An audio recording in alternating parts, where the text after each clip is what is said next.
Welcome back to some professional StarCraft 2, the Homestory Cup 20 finals. Two players that have been slapping each other across the face back and forth the entire year. Reynor and Serral made it all the way there. I also was able to make it there, and I casted some of the games, but this one I watched live. So this is a warning, everyone. Warning. If you're prone to like flashing screens or lights like epilepsy, or you just get easily dizzy or vertigo, this might be tough for you to watch, because we're going to be watching the first-person cameras of these players. I think the casters, of course, covered the main cast super well, and you can check that out on the Take TV channel. But we're gonna see what makes these players tick. Why do they have 500 APM, and how do they make it useful?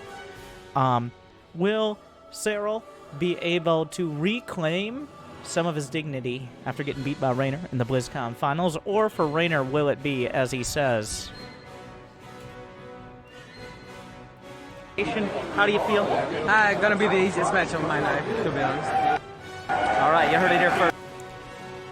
So that was actually before the innovation match, which Reynor then got 3-0. Won 3-0. So just to be fair to Reynor, I just thought it'd be fun to throw that one in there.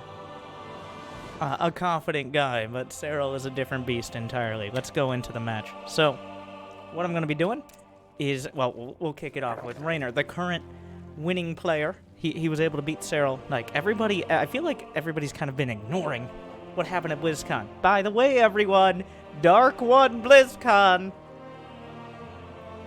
Now that we got that out of the way, spoilers, in case you didn't figure that one out yet. Reynor beat Serral, Dark beat Reynor. It almost feels like a lot of people have been like, yeah, but Serral would have beat Dark. Well, he needs to learn how to beat Reynor first. Let's see if we can pull it off here.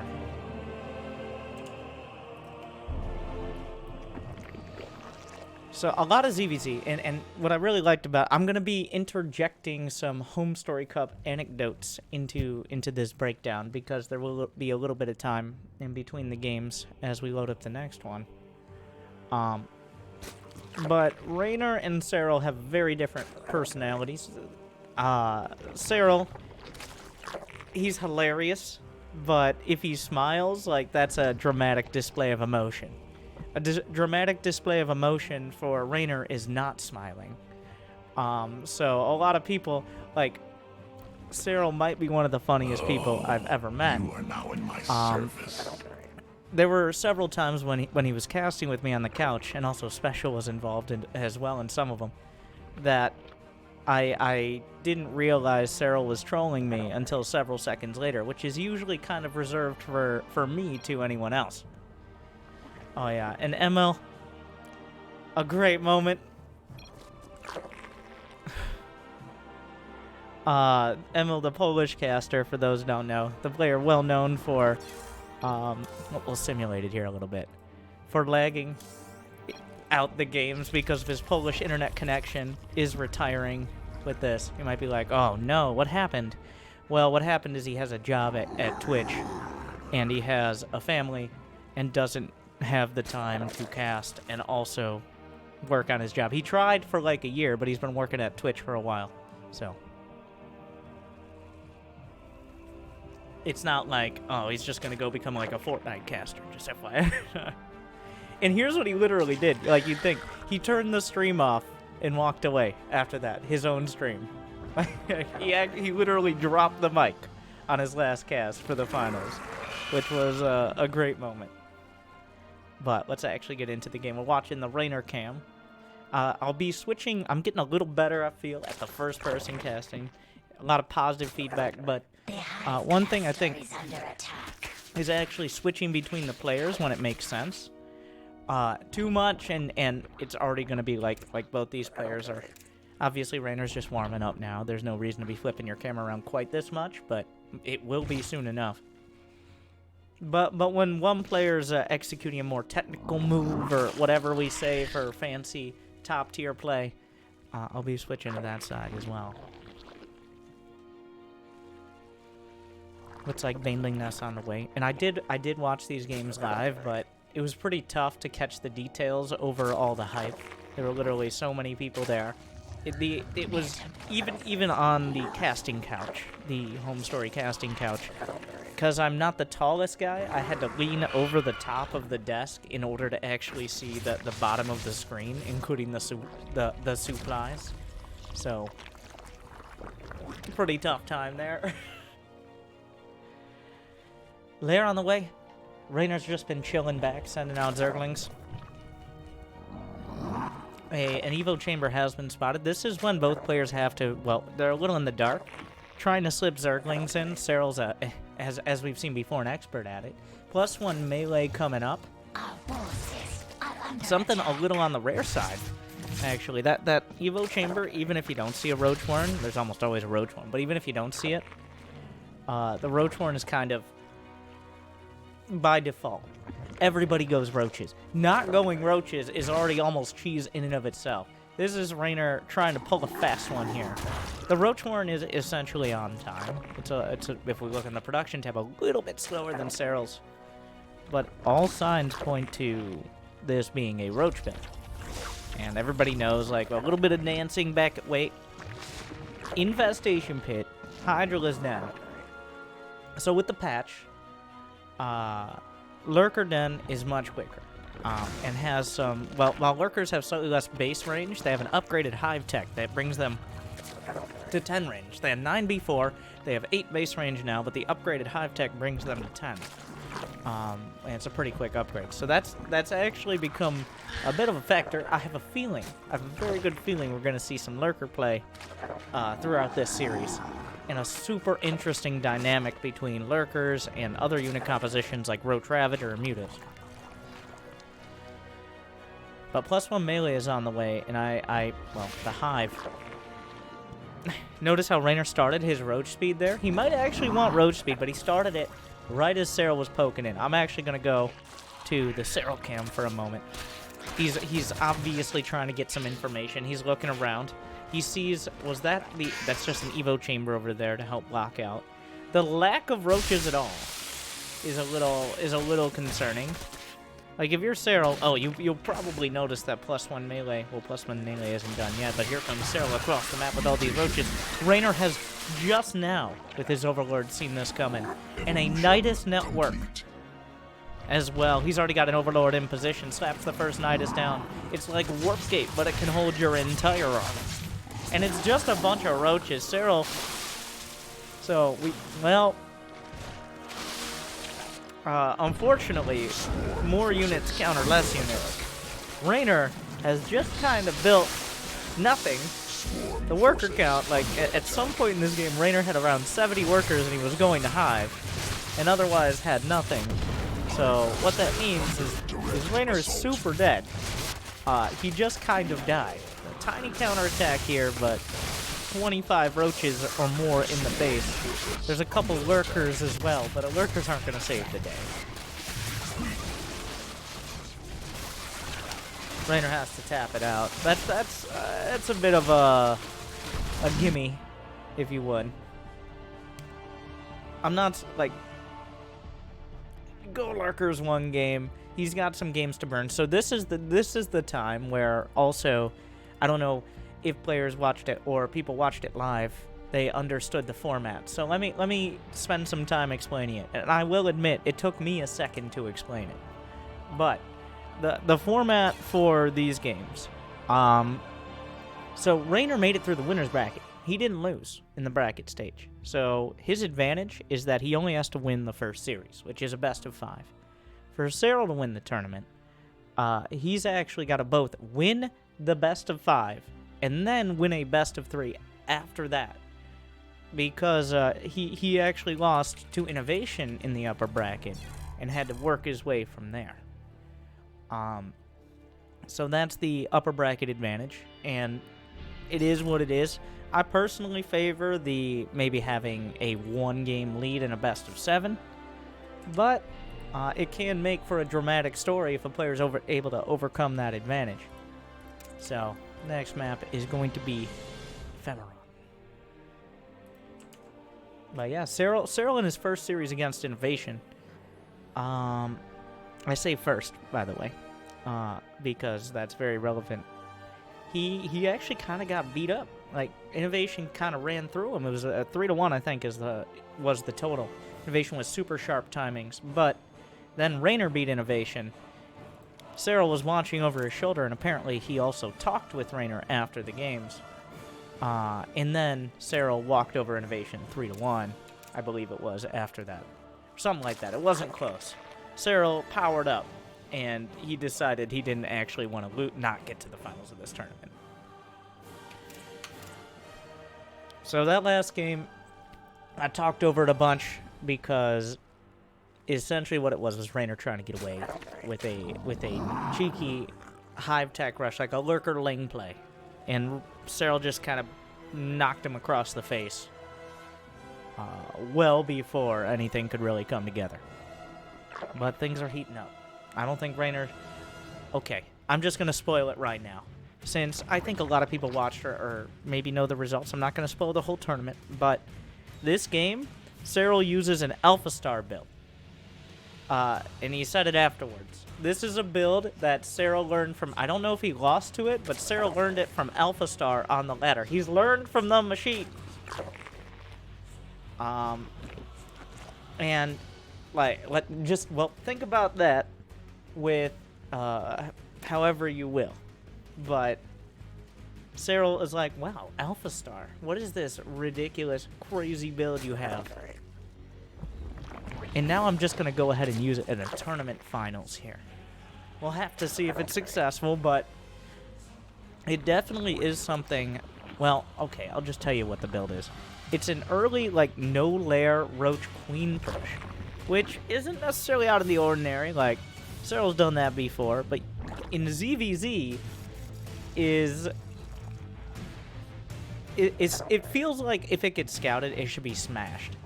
Like, Brenda and her knitting crew off a creep, it takes like 2 minutes to get across the map. By the time you get there, the thing is, if you deny information, which is pretty easy to do early on, you can either block the ramp or box out with lings, and you mask it well enough, the amount of time to react and the stopping power of the amount of units you put on the field, because you're not going for a lair, you're not going for +1, those things take time. So if you build it to a big enough army early on with enough support, you may have the momentum to just break through any player who's like, well, when do I get my lair? When do I get my +1? Yeah. And we are watching, once again, the first-person camera. We have the production tab up, as well as the supplies and all that, and you see, so very important part of this is blocking the ramp, and not just denying information, because there's no information to be had in the main, but also just making him think he's denying information. That is the summer. Like 2 wings on the top of the ramp. Like, I don't know, is it a Nidus? Is it a quick lair? Maybe even Mutas? +1 actually starts. Oh, +1 is part of this. So, a few things to point out. +1 allows roaches to 2-shot Zerglings instead of 3, and roaches don't attack super fast. It is a big power boost for roaches, even against other roaches. And if you don't have it, either you have to have overwhelming forces, or some other sort of advantage to win the fight. Oh no, the Zerglings get in. This is not the ideal scenario. If they get all the way up into the main, though... Oh, the last Sling doesn't make it! The Queen body... Okay, alright. Let's see what's... I'm gonna go to the Reynor cam for a sec. Reynor on the other side. He did not get to the main. He didn't see the lack of a lair. He sees there's no third base. That is a bit of a giveaway, but this could look very much like a Nidus Outlet. Or something else along those lines. That would typically be what this is. But back to the Serral / Alpha Star conduit.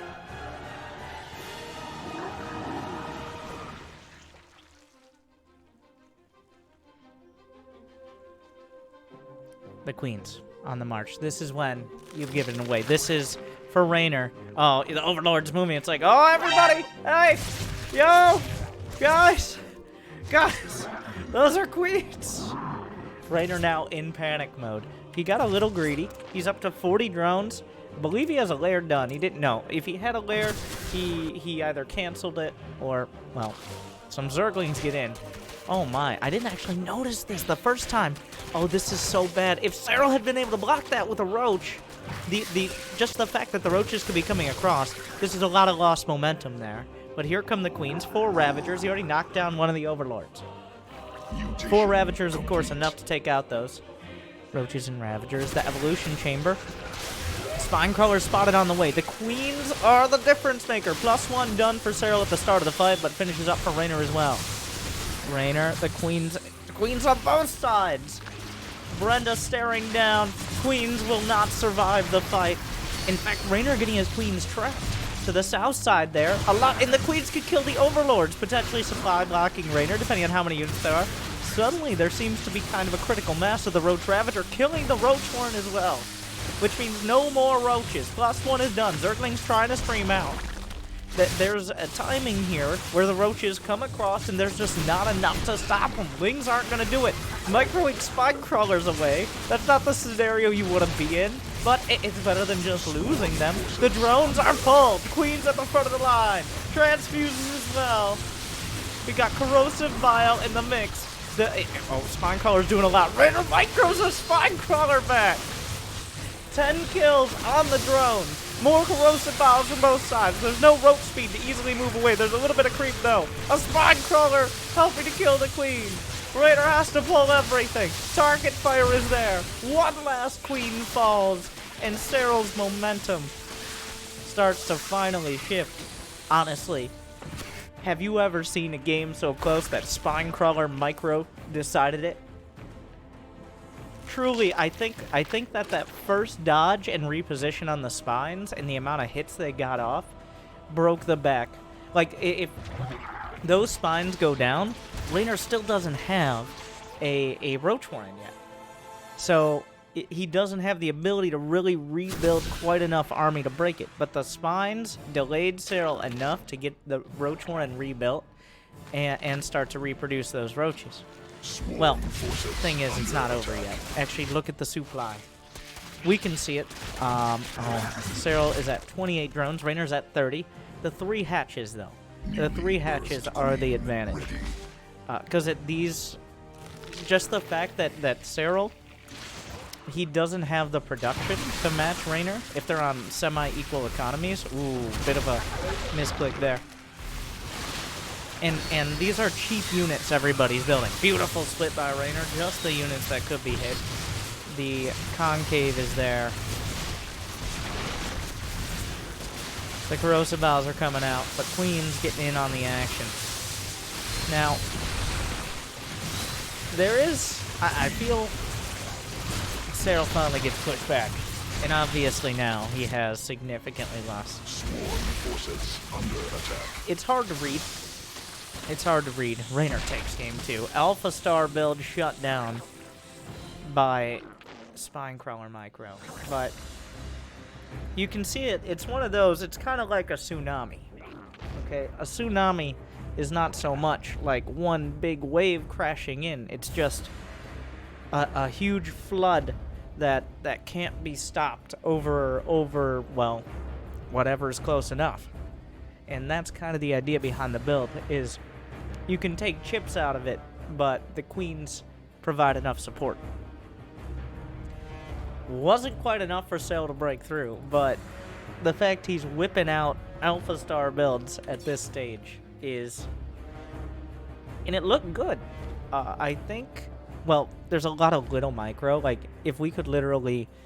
I'll leave it to Artosis on his show, In Depth, to do it. But the little micro of exactly how many... Because a lot of players, like, this is why you lose Roach Ravager, my Diamond Zerg friends. Because every time 4 Corrosive Biles go out, and you move your entire Roach Ravager army back, instead of just 5 roaches that could be hit. You know what's not happening when all those units are moving back to who knows where? They're not attacking. You see there the big difference is that Reynor moves and Serral, just the exact units that are about to be hit with minimalist splitting, and that is what makes all the difference. Actually having that extra DPS continuing. But these guys pretty evenly matched, I guess. You don't get to 4 WCS finals, well, 5 finals and 1 WCS championship semifinal without being pretty closely matched. And to be honest, like, I feel like if Reynor or Serral were not on the same side of the bracket at BlizzCon, and we'll go back to the, well, but BlizzCon have gone differently, if they weren't on the same side of the bracket, would they have been in the finals? Would it have happened again? I think there's a better than even chance, so. Where do we want to start? Let's start with Reynor this game. Let's take a look at his perspective.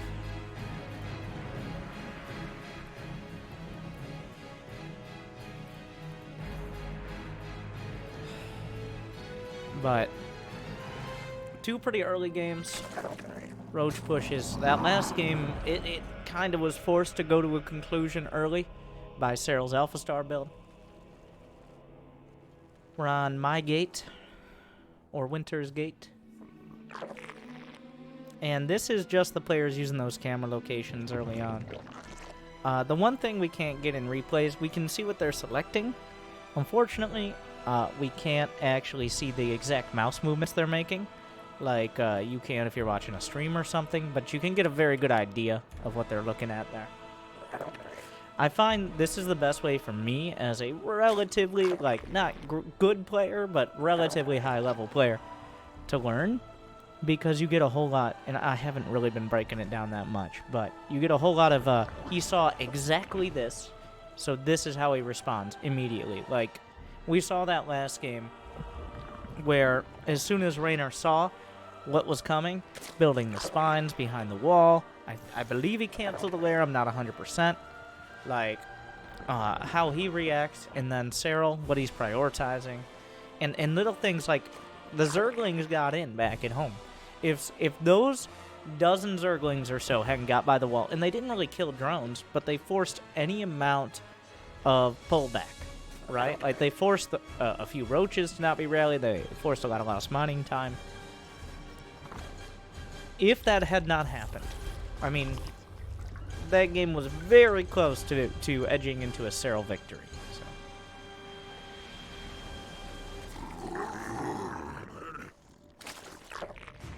Alright. Reynor opting for the speed. Both sides understand. You can tell based on how far the creep has spread from the hatchery, where, big brain move. I zoned out. How long ago the hatchery was built? You might be like, well, they went hatch first. There are actually some builds that involve skipping an overlord and using extractor tricks to build a hatchery even quicker, and use that to do a big ling flood early, because you're not getting 2 queens. So going in that case, you might not be safe to send your overlord in to continue scouting what are the first things coming out of the larva at the hatchery, because the first queen would be a little bit quicker. And yes, 5-10 seconds of math matters here. But both these players are like that. It comes second nature. They're not even thinking about it. I doubt Serral's like, huh, I wonder if this is that hatch. No, it's already immediately registered. It goes through his brain and onto his hands on the keyboard in less time than it takes you to click on the select all army hotkey. And Reynor's actually opting for a lot of Zerglings here. I wonder if this has to do with the map, or if he just feels he can put some pressure on, or maybe just mix in a Ling Bane attack. Overlord should spot that from Serral. Reynor looking at one of the Banelings here. The Bubulas, the slow zones, gonna make, well, a point of contention. But a lot of the Zerglings are actually able to get past it onto the third. Serral pulls off one of the queens. One of the Zerglings going to the main. Counter-attacking Zerglings as well. Some more drones being built, rallied to that mineral line there. And a Roach Ward actually finished. I didn't even register that, but it looks like this is Reynor trying to bait out a lot of Zerglings. ZVZ is the most pure form of how Zerg works in waves. Like, Zerg goes back and forth with, am I building drones or lings? You will see plenty of, like, drones and, for example, roaches here, but a lot of the time it is my production time or my building up my economy. So Reynor built, his gamble was I build the Zerglings now, but that gives me enough time to build even more drones than Serral can get. Did it pay off? Not quite, actually. Serral with a very measured response. But some players will see that and immediately start building lings and lings and lings, and if Serral had done that, then Reynor would already have the roaches for a good response to the ling bait. Yeah, this is... When you hear them talk about the matchup, like, they literally practice together in ZVZ. It is a poker game. Where are you going to be making lings this game? Like, they've played each other... Literally, they've played more times in tournament finals than half of the StarCraft ladder has played in their entire career. Let alone how many times on the ladder, how many times for practice games. There are probably such tiny variations that literally I can speculate on. But literally only these guys could tell based on Overlords here, or Zerglings here, all of that. So... The Spire is on the way. The Spire used as the kind of gotcha move. This is another one. Like, this is a big bluff here.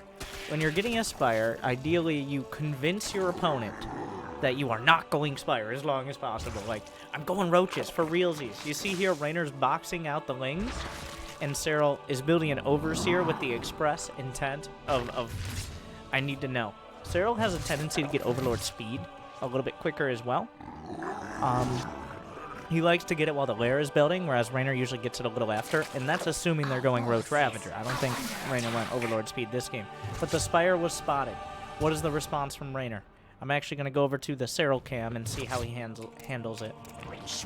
Immediately, Hydraless Den. He sees the unit. Look at the Overlords out on the map. In fact, you might want to pull some of those back. Another base on the way. Just look at the Overlords in general. I'm going to go to everyone cam for just a second. Like, look at the mini-map. Don't look at anything. Look at the mini-map. What?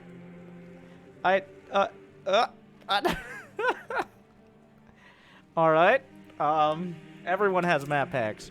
Back to Reynor. Mineral field depleted. As obviously the mutas can spend time trying to kill Overlords, but that means that's time not trying to put pressure on the economy or maybe whittling down things like Hydras. So this is a beautiful part of this series, like throughout. I'm going to spoil even more. The split in tech. Like, rarely do we get the Roach Ravager without having some sort of kicker, like a Burrow Move or Nidus Networks. These guys are ridiculous.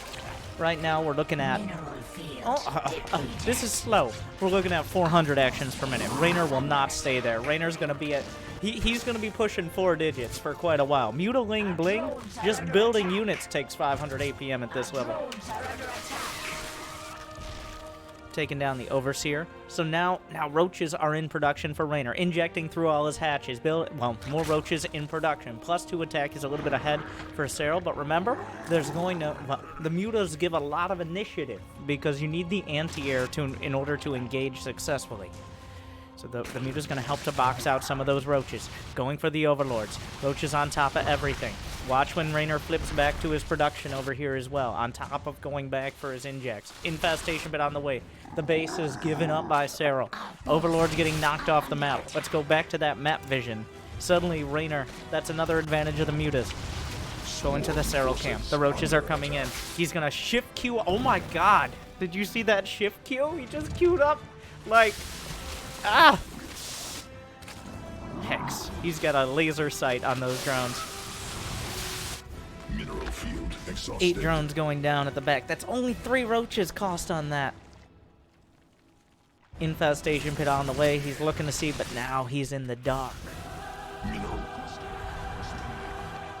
There could be mutas anywhere. He has to just kind of predict. He saw where some of those mutas are going. Most of the roaches actually a little out of position here. Reynor's going to be able to catch him off guard. He's forced to pull back. Going to try to bounce back and forth and deal with this. Roaches being split off. Serral only at 160 supply. He's got the lurkers to help hold position, and until there are lurkers for Reynor, it's a little bit hard to engage into them. Roach Ravager is pretty unreliable with it. But Hydra Speed isn't done yet for Serral. He's really trying to box out these mutas, but mutas can fly, which is a distinct advantage. He's trying to play aggressive defense, because with lurkers on the ground, the army supply of Reynor isn't that much, and he doesn't have lurkers himself, but some of the lurkers getting caught. Just the massive Roach Ravager. Serral's desperately trying to pull back. Reynor smells blood in the water. He's on the chase. He's got to come back through the bubulas. Pre-cancel on the 4th. Drones under attack. Can you feel how oppressive it is for Reynor to be waiting for, no matter where he goes, Reynor somewhere else, and there's not much Serral can do about it. He just has to get as close as he can to 200 supply and hope that's in time before Reynor has tech and overwhelming economy. But Raynor's already building up a bank. He's got the Roach Ravager. He's going to be looking to trade out some of those units. The Muta's looking for an opportunity. He drops down the Lurkers and the Bubula. He's got a decent engagement angle to take out the Mutas. Some corrosive biles here. The Concave is okay for Serral, but are there enough units in the back? Some Lurkers working their way through. He Vipers a Lurker away, but it's not enough. Suddenly, Serral with the Roach Hydra has the DPS. Roach Hydra does have more DPS, but the Ravagers force a lot of micro some of the time. The fact that he was really focusing the corrosive biles on the lurkers means the main thrust of the army gives Serral the ability to win the fight. But let's look at Reynor. He's already back at 200 supply. He's taken his 5th base. He's looking at Serral's army, realizing he can't quite fight it yet, but the reinforcements have hit the field. Vipers are on the way. He's looking to play a high economy game with slightly less cost efficiency. So far, he's actually been more cost effective because he's forced Serral to react to him. That will continue. The Vipers are on the way. Abduct and Blinding Cloud. Both great choices depending on the Lurker and Roach Hydra positioning. He's keeping Serral in the middle of the map with just the sheer amount of units he has, splitting off a handful of Roaches. That's mostly because he wants to build some Hydras in order to get Lurkers later on. He chases Serral off the center of the map, but as soon as Serral's army is pulled back, guess what? Here comes Reynor, looking for these 3 Lurkers in the front. They're taken out easily. This might not be the engagement he's looking for. Pulls back as soon as the numbers are not in his favor. Dragging another bit of the army away. Both these players are now well over 400 APM and climbing. +3 attack is nearing completion. The Vipers, the next level of tech. These are the wedge that can drive open the defenses of Serral. Serral's been on the fact that Serral has held for this long and has actually ground out a 4th base. That's been amazing. Okay, do I need to say, oh, these guys are so good? You know that. Moving on. Now Reynor pushed back a little bit. Serral can't make a mistake at this stage. Reynor doesn't have much in the bank, but yanks a Lurker out of the ground. Corrosive Biles across the board. Ravager's in a mediocre position there. Without Lurkers of his own, suddenly the Roach Hydra of Serral is making a pretty decent break for it. 2 Blinding Clouds, but he just runs right past him. Reynor suddenly in an awkward position as he tries to tech up to Lurkers. The Blinding Cloud, Serral just... Oh, a beautiful one on the ramp, though. That could make the difference. More reinforcements on the way, but they're still in the mail and they haven't delivered yet. Roaches and Ravagers on everything. Serral pushes him back to the natural. Still so much more. Raiders in a corner. But will the reinforcements arrive? Here comes the cavalry. And Serral is eviscerated. It looked so good, but Reynor kept his cool. Now at 480 APM and climbing. He held. He didn't stare at the fight. It was what was happening off the screen, not on it, that truly decided this. And Serral knew that as well. He was gambling. He had to take that risk because he's lost so much map control this game.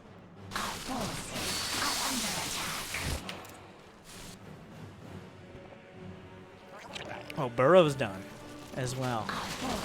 Does Serral have any of the... no, he doesn't have a hive. Serral's been doing this all without a hive. Which is another reason why he just hasn't had the opportunity to get that tech. He's just desperately tried to get as close to 200 supply as possible. But now Reynor can match it. GG. Reynor is 1 match away from winning Homestory Cup 20. Just 1. Will he do it?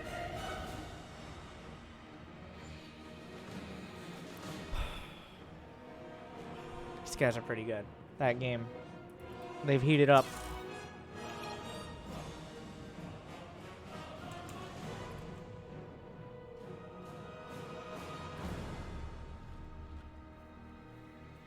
So, I'm gonna share a couple tips from Reynor. The way he controls his lurkers, well, this comes from a player who's at 500 APM, who probably has mouse precision on the level of like a pro Counter-Strike player, able to make sure they always hit their mark where they want to click and where they don't. But he doesn't hotkey his lurkers intentionally, the vast majority of the time. But instead is focused more, like he uses control click a lot. In order to select all of a type of unit either on the screen or on the box below. So he's always staying super fluid, like exactly how much do I want to select, and going back and forth with that as opposed to just being static with a hotkey.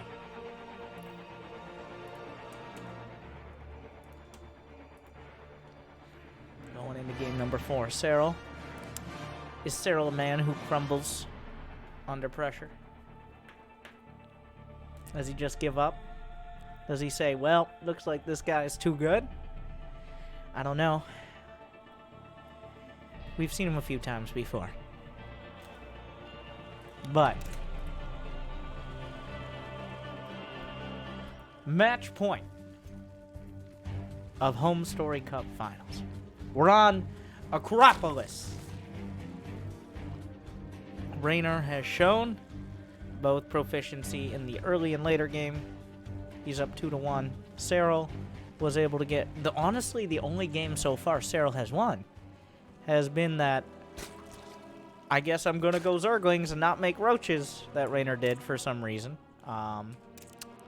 Still kind of confused about that one, to be honest. It's a game 1. He's got some time to spare, but that was kind of a silly build. Acropolis is also the macro map. Besides, Thunderbird is so macro. It's almost in a new category. Like it's so much so that you can't even really do anything past 3 bases. That it has to. It's in a category of its own. But of the other maps, Acropolis, the rush distance, the ability to get vision via watchtowers and overlords, of course, means that this is the map where players are most likely, even in ZVZ, to get to 50, 60 workers and then kind of feel out what their opponent is doing. For those that are just tuning in or skipping to the middle of the video for some weird reason, because they saw that I was going to talk for any amount of time at the start, and you know what, I don't blame you. But we're doing first person. Of course, you should check out the hype cast from the best casters in StarCraft if you watch live or you watch the VOD. It's still worth watching, for sure. I was watching live from essentially over their shoulders. But everybody, for both these players, honestly, there were pretty distinct Serral and Reynor camps. I might just be reading too much into it, but it sounded like different people were cheering for each of the players. And there were a lot of people, like there were a bunch of Finns I met at Homestory. There were about a dozen Finnish people who were very much, well, you know whose side they were on. But you gotta love Reynor as well, so.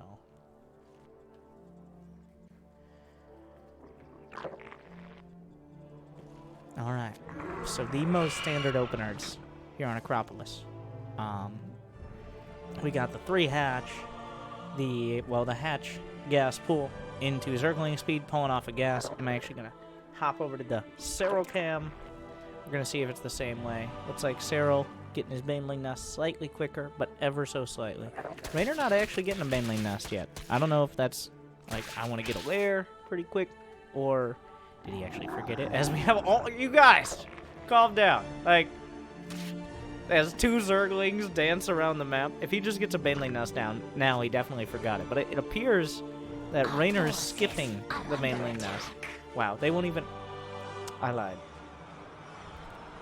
Reynor doing this fancy-ass micro in the middle of the map, forgetting his baneling nest. Or Possibly just realizing, maybe it's a little bit too much of a risk.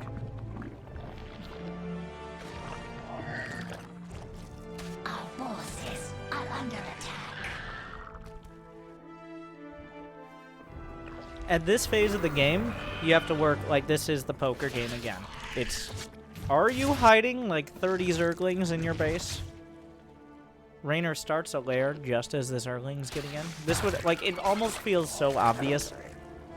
Like, it's a fake. It was a fake! Okay, but why? He's gonna go for +1 attack. Like, I feel like Serral's gonna look at that and... Well, +1 we've seen in these series. +1 more important than the lair, because roach speed is pretty much only required for aggression. Roach speed is pretty much only required in order to attack. Like, if you have creep defensively, it's not a big disadvantage. But +1 works both ways. Like, if they have +1 and they're attacking or defending, they have a distinct advantage. And that's why I think Reynor is going out of his way to prioritize the +1 here while feeding some misinformation to Serral. Yeah, they're both... Oh, that was dangerous. Those banelings so very close to coming out of the bushes like some Viet Cong Bane. But, the dance.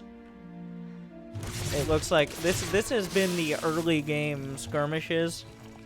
The early game skirmishes almost going to their maximum, where neither side thinks that Zergling Baneling is going to win the match, but they just kind of kept... Oh, whoa, Reynor! Okay, but there's still 3 queens, and queens are pretty great units.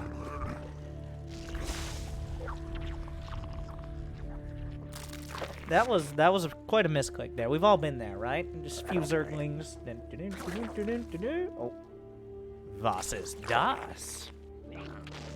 Except this Zergling is 15 Zerglings and you lose the game. But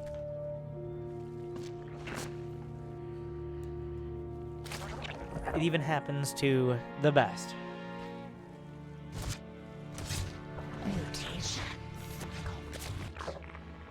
So now we've made it to Roach Ravager. Actually, Serral looks a little scared. I'm gonna switch to the Serral cam here. I found the only way that this isn't super jarring.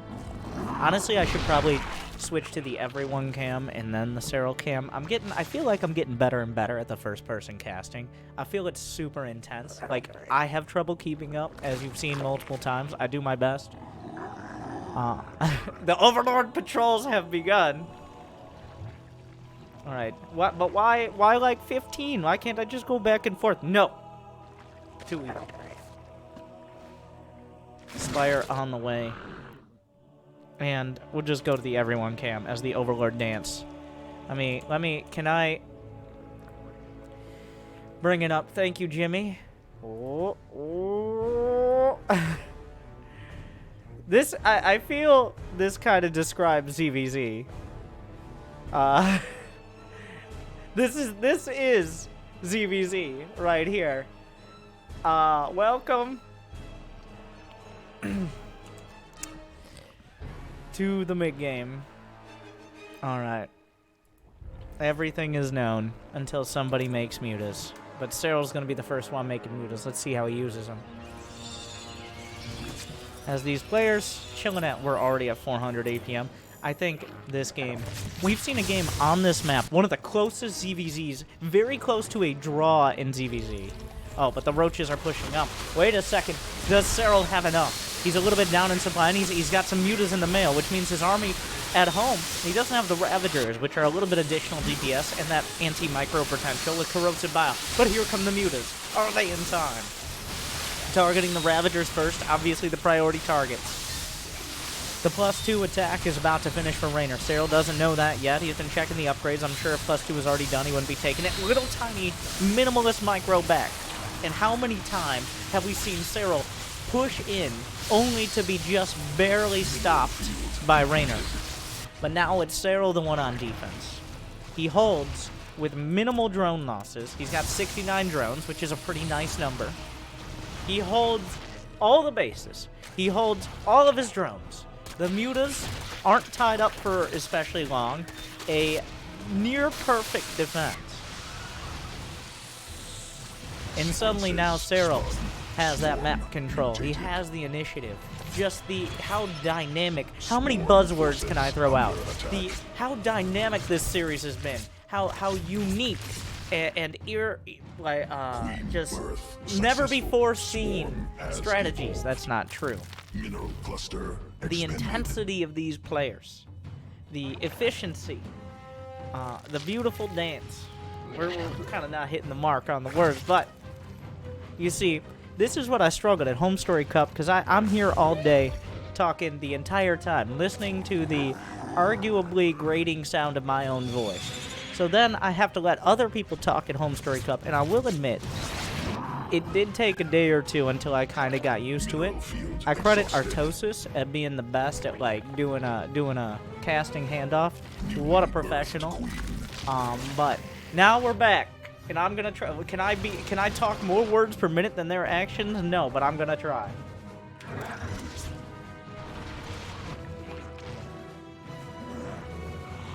Okay, and now I spent so long talking about myself, I'm so lost in the game. We got lurker dens, we got infestation pits, we got plenty of drones across the board. And the roaches, this is how you know, even, like, Reynor's showing a lot of, like, even a Diamond Leaguer knows how this feels. When your roaches are getting in the way of your Hydras, it's like, just climb on my back and you'll be able to shoot closer to the mutas. Not how roaches work. But that's when you know they're caught a little out of position. Serral, realizing he's going to have to play some defense, but the roaches from the back! Lurkers on the way! He pushes forward. Corrosive Biles landing in the midst of everything, but a semi-base trade begins. Serral's going to pull back the mutas. The roach is still doing a lot of work. He's given up his fourth, whereas Reynor has to give up his third. Hydra speed just now finishing for Reynor, but he's broken the back of Serral's defense. The mutas doing their best. Just try to keep up with the camera. Meanwhile, the roaches on the other side. I'm going to switch to Reynor. This is a warning. We are switching. All right, Reynor on defense. He's got some lurkers. Oh, the wall actually helping out a lot. Doing an attack on the other side. A few queens. He actually retreated the queens into the main. That might have been for the mutas. Looking for a defense on the fourth. The roach count is just quite high enough. He still has the ability to push through into Serral. Serral on match point, remember.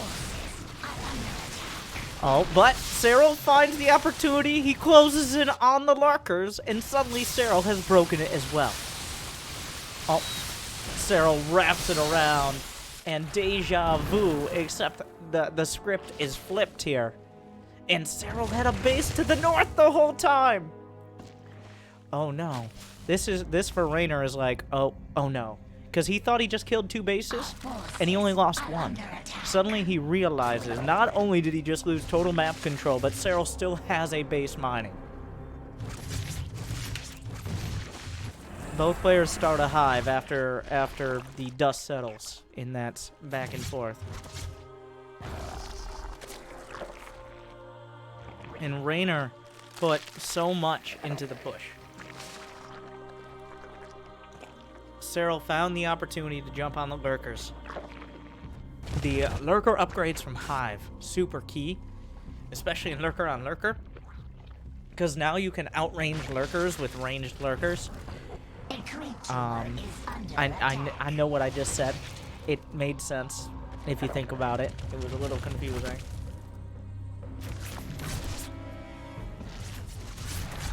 Oh, but here comes Serral. Wait a second. Where did all those lurkers come from? There is an Overseer. He puts it into oversight mode, which means he can still see the lurkers. Is that his only Overseer? That's the only one. So if that Overseer just happened to go down, but he's isolating the base. Serral's slipping in. The lurkers slip around the corner there. Just enough here in order to box out any more units. So much going on. Serral's inside of his base. He eats a couple lurker spines. Reynor does in order to try to come back. Oh, the corrosive bios land. That's going to help out. Serral tries to break the lurkers, and the lurkers break a lot of those units. Oh no, look at the soup. More lurkers coming up. Serral, I remember watching that moment live, and so many people stood up like, Serral, no. Like, they're like, oh no, Serral, don't ruin this for us. Are under attack. I don't... As he attacked into the lurkers and lost about 40 supply, he won the fight, but the war is now up in question. Viper's on the way.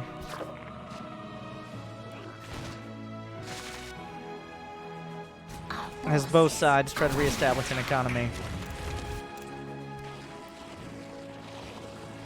A single Viper. We're at the stage of a game where a single Viper can definitely turn the tides. Like, a couple lurkers, a single Viper, even a few corrosive biles. Mineral field depleted. You hear those Vipers coming out as Reynor almost consumed his about 12 HP Roach Warren to death. Just keep that in mind. And now the first lurker upgrade. Adaptive Talons for Reynor, which is the lurker speed and burrow speed, especially on creep. And then Seismic Spines. Is that what it's named? It's lurker speed and lurker range is what everybody calls it. But interesting, there's a split there. I think it's because Reynor realizes with the Vipers, he has the initiative. He can use things like Blinding Cloud to force Serral out of position. And he can exploit that. Yang Swan, get over here.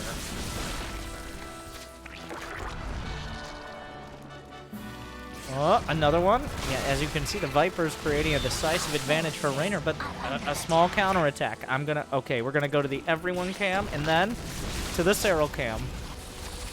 As he's on defense here, he's actually a little bit down in supply.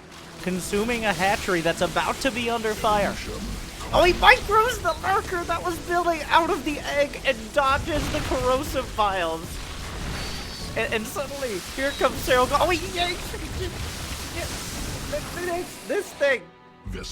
He yanks the lurker out from underneath. I didn't even see that lurker. Serral holding on. He's trying to find a building that isn't about to die to consume. There's still 2 mutas. I want to look at the kill counts. This muta has 4 kills. This one has 5. They're probably all drones. The fact that Serral is still microing 2 mutas is ridiculous.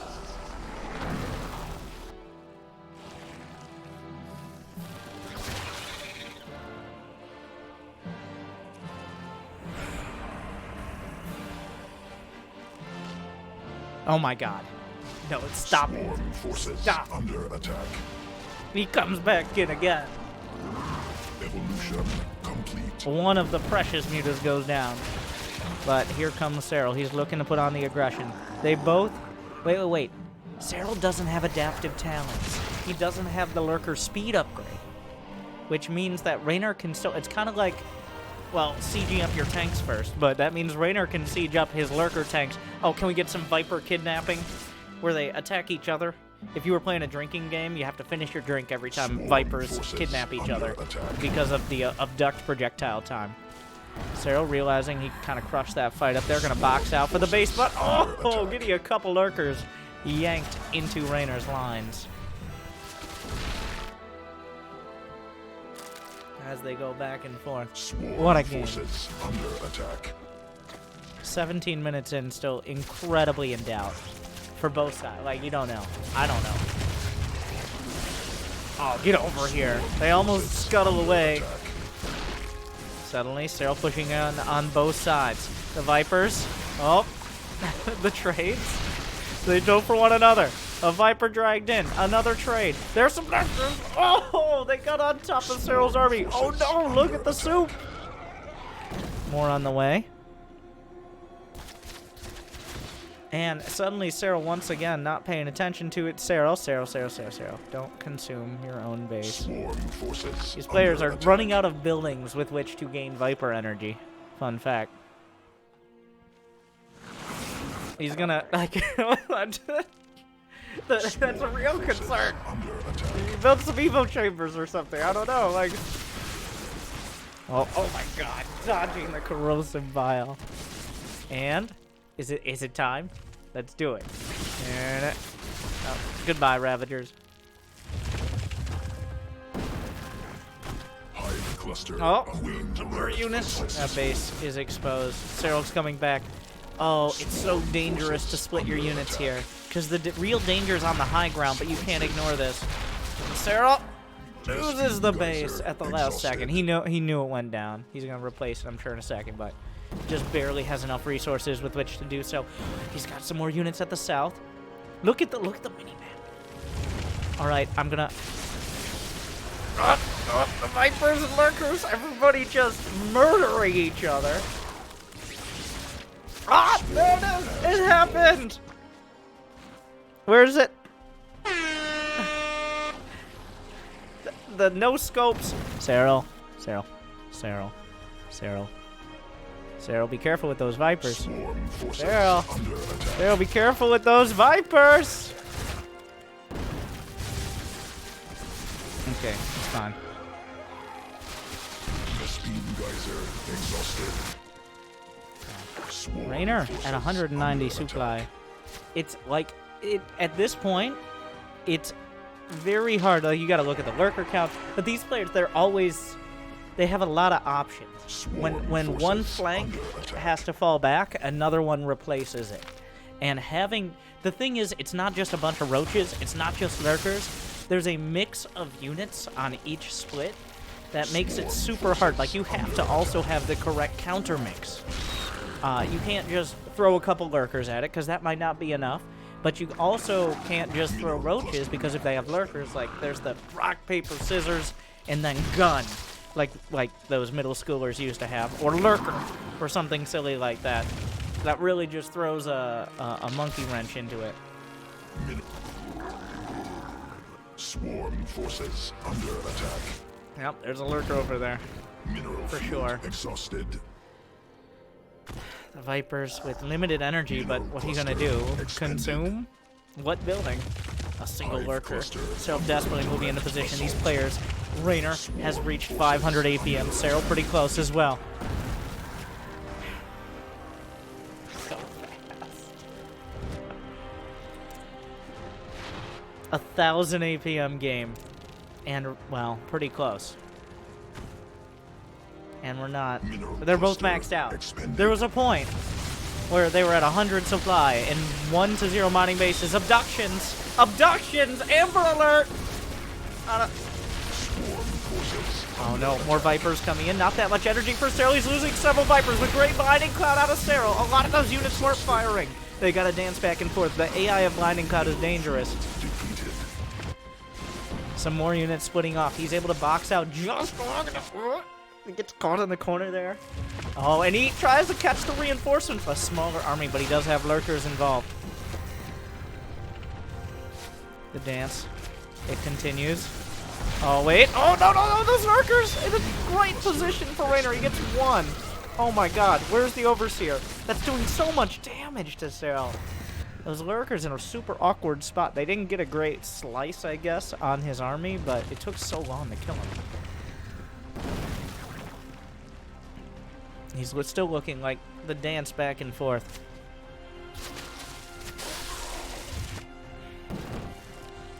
It feels like it's hard. It feels like Reynor has been the aggressor for a while now.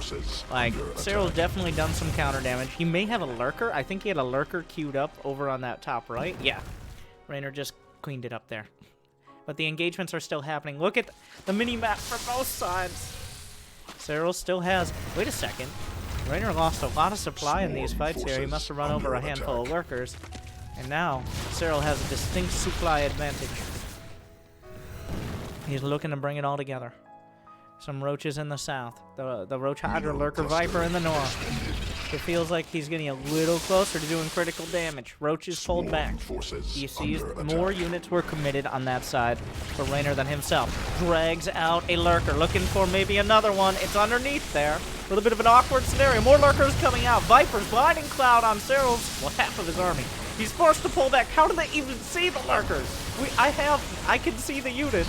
And how, like how is that? Where did these roaches come from? Drones dying on either side. Blinding cloud, hold position. Viper's running out of energy. What are they even going to consume? Another lurker, another Viper. The roaches killed a base. He's on his way back. Serral's running out of mining bases, even the bases he's replaced a couple times. The hatch should die. Drones are pulled. Both sides losing so much, down to 150, 130. Oh my god, the roaches. What are you gonna do? He's gonna transfuse that this hatch doesn't even matter anymore. But what a save! The Vipers are dragged back though. That brings Serral off of the map. He's got to be very careful. Oh, he's really... Reynor just gives up on that hatch, which is production, but not much else. It's not a hill worth dying on at this stage. Serral still scrambling to deal with this relatively small roach counterattack, which gave Reynor the opportunity to get on top of this base. Oh no, that's not where the drones want to be. What are you doing over there? Both sides. Oh, Reynor jumps at the opportunity. And what is the drone count? 39 to 38. How is it so even? It's very hard for these players to judge their opponent's drone count. It's nearly impossible. Like either could think the other has 60 drones, which is why they're still so aggressive. It's almost impossible to tell exactly how many because you're not getting a bead. There are bases all over the map. Down goes a Viper. The dance back. We're 25 minutes in. Serral does have a distinct supply lead. It appears he has slightly more mining. Oh, run, Marker, run! Not gonna make it. Both, like, there's still a little long distance mining accidentally going on, which Serral realizes he actually misclicked there. What a noob! Oh my god, we are at 1,000 APM. Like, we are at 1,000 average. 1,000 in this game. Jesus.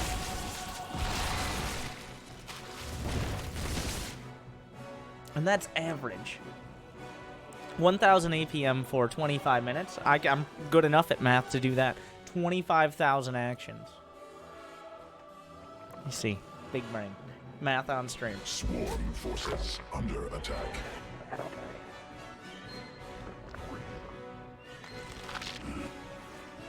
Okay, Serral. Okay, Serral.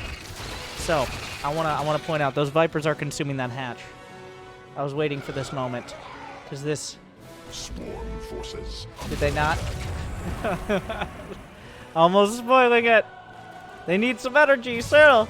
You gotta go give them some energy. What could he do? Oh wait, he's coming in. Beautiful blinding cloud. Serral piling in from all sides. Where is Reynor's army? The Viper's dragged back. Serral with a decisive situation. Swarm forces under attack. Is this not the game where Serral kills his own hatchery with Vipers? Was that a different game, or did I miss it? And so did Serral. I don't actually remember. Am I a crazy person? I've been waiting for it. It doesn't matter. GG, Serral. There is a game. Spoilers. I thought this would be it, and I could be like, haha. But I either missed it.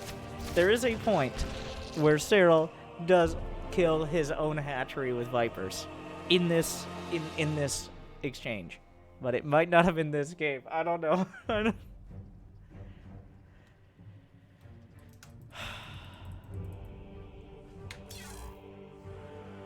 So Serral wins that exchange after, I'm just gonna real quick, 444 units lost for Reynor, 363 for Serral, but Serral holding on, getting the mutas. Oh my god, what a game.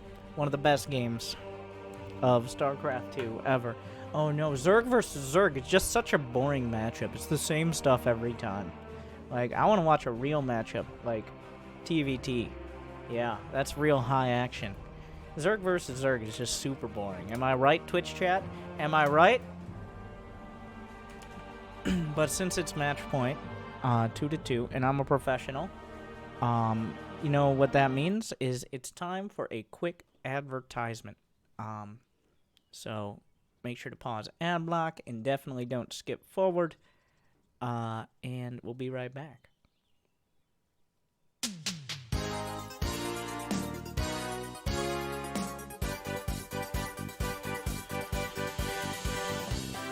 Welcome back, everyone.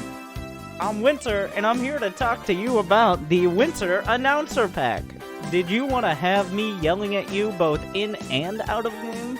Did you want someone who is more disappointed in you than your parents for the last however many years you've been alive? Did you need another announcer pack that gets annoying after 5+ games because you've heard that same line before? Well, let me introduce you to the Winter Announcer Pack.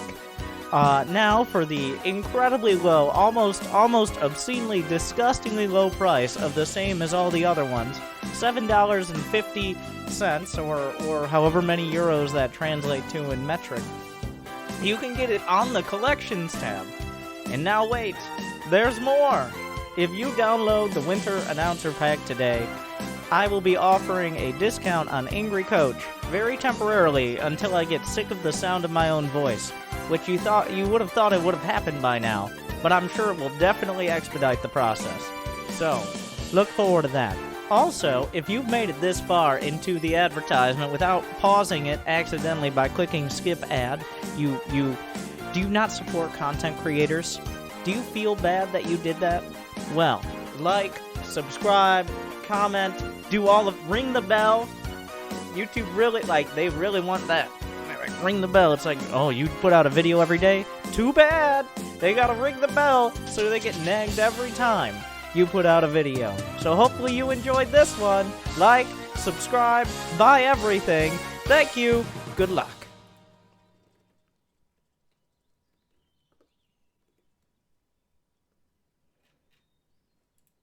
Alright, we're back. Thank you guys for sticking around. This is Homestory Cup 20 from not really Berlin, but I mean close enough to Berlin that only Germans would really care about the difference and make their voices heard. As we load into match point of what could be the final game of the finals. Now remember the format, which does require some concentration to realize, is since Reynor was in the winner's bracket, all he has to do is win this series, one more game. It's best of 5. But Serral, if he does win this last game, has to win also a best of 3 afterwards, as punishment for losing the innovation and going down to the loser's bracket. So, that is the situation. Punishment.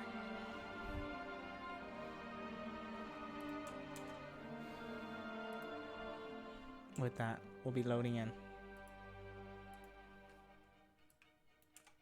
And while we're loading into this match, you have plenty of time to remember that if you have Amazon Prime, you can subscribe with Twitch Prime.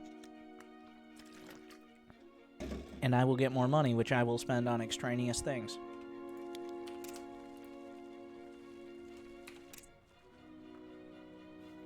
We're back. Game 5. Homestory Cup 20 Finals. 2-2.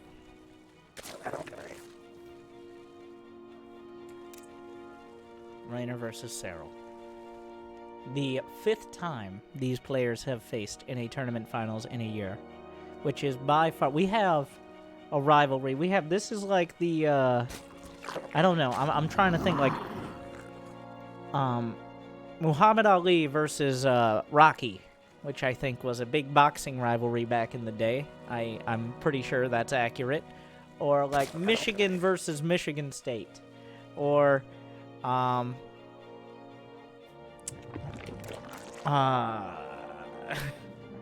something like that. I don't... And you fill in the blanks. Finland versus Italy.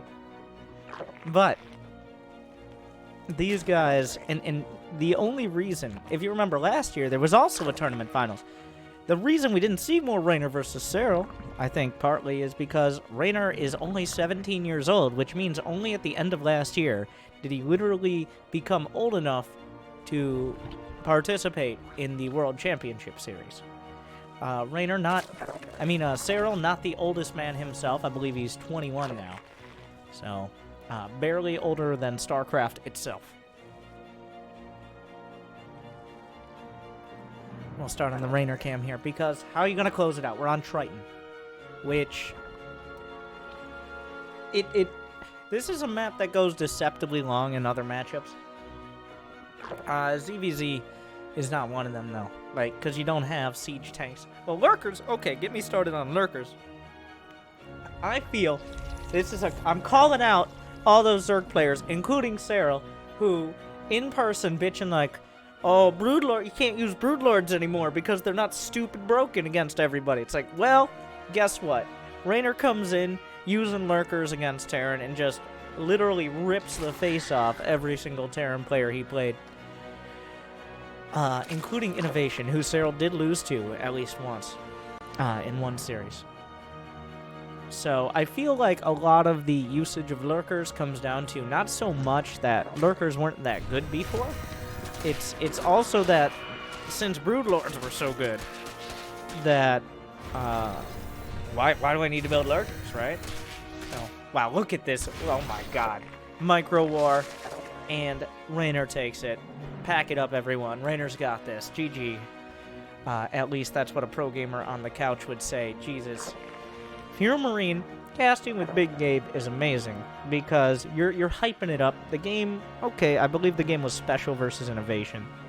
And Big Gabe is dropping mad knowledge the whole time, like a truth terrorist, really. But I'm trying to hype up, well, the match is still kind of close, but obviously Innovation has an advantage. I'm like, and now, Special splitting his Marines. He's going to try to jump on the tanks, and Big Gabe chimes in like, no, he's dead. It's like, yes, I know, but there's a fight, and at least, like, give it 5 seconds and let it... Nope, he's dead. Alright, he's not going to win that fight. It's like, oh, thank you. Alright. That's why you're so big. He was right, though. Special was pretty dead in that match. He wasn't wrong. Oh my god. Reynor gets the Serraling in. He sees no lair.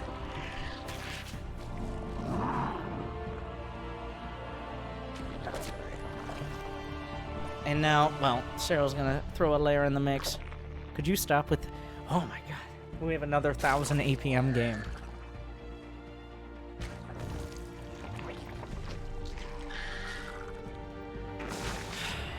So the advantage of the lair quicker is, well, you have initiative. If you want to go for maybe that Spire play, then that's an option. If you want to go for a Nidus, well, that's a less likely option because he knows Serral's on a decent economy. You also have access maybe to roach speed a little bit quicker, but that's usually not a huge factor. Whoa! +1 melee again, Reynor. I say, like, whenever I say, like, act surprised, like I didn't watch the games live, sometimes it is. Like, I was distracted. Loco was probably next to me complaining that, Zerg is the hardest race to play, and he doesn't play Terran very well just because he wants to make it look fair. I believe that's a direct quote. But distracting me from the incredible plays of Reynor.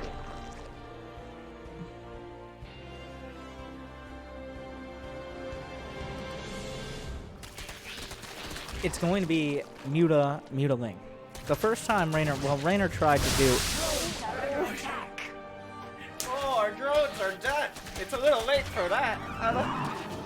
Serral slips 2 banelings in. A classic tactic. Like, and suddenly Reynor just eats a bunch of drone loss. He is ahead when it comes to the drone count, but Serral just saw those 2 gases. Alright, Serral saw 2 gases at the 3rd. You don't get 2 gases at the 3rd unless you're more of a gas guzzler than someone who drives a Hummer. A Spire is on the way. That is a big flashing sign. Like, Muta's coming! Get out the way! Muta's! Serral knows that. We're gonna go over to the Serral cam. Nope. Serral cam. Boom. He's looking for it. That Roach Warren is not upgrading. There are no roaches. Here comes Serral.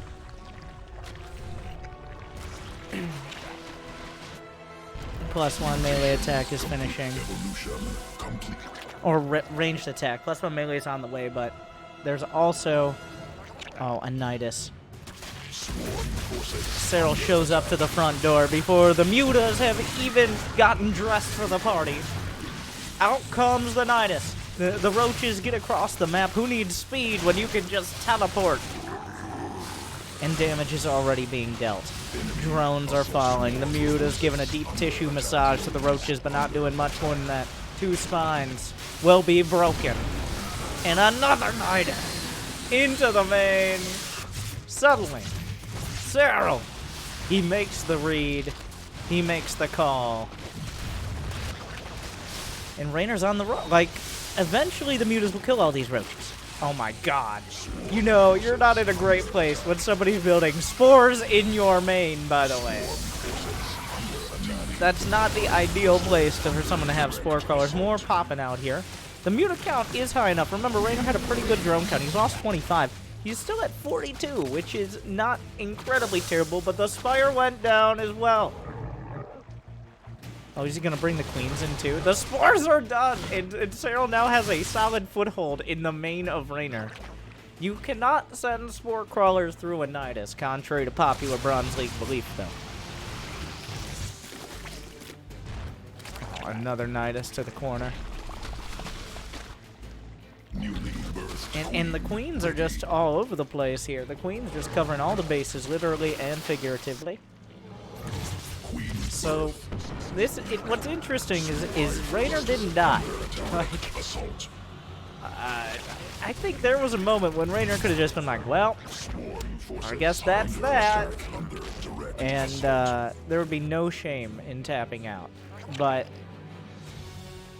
he still has mutas, and he still has... Oh my god, is he starting his tech tree from the beginning? There is a Spire on the way somewhere, but... More drones are... Oh.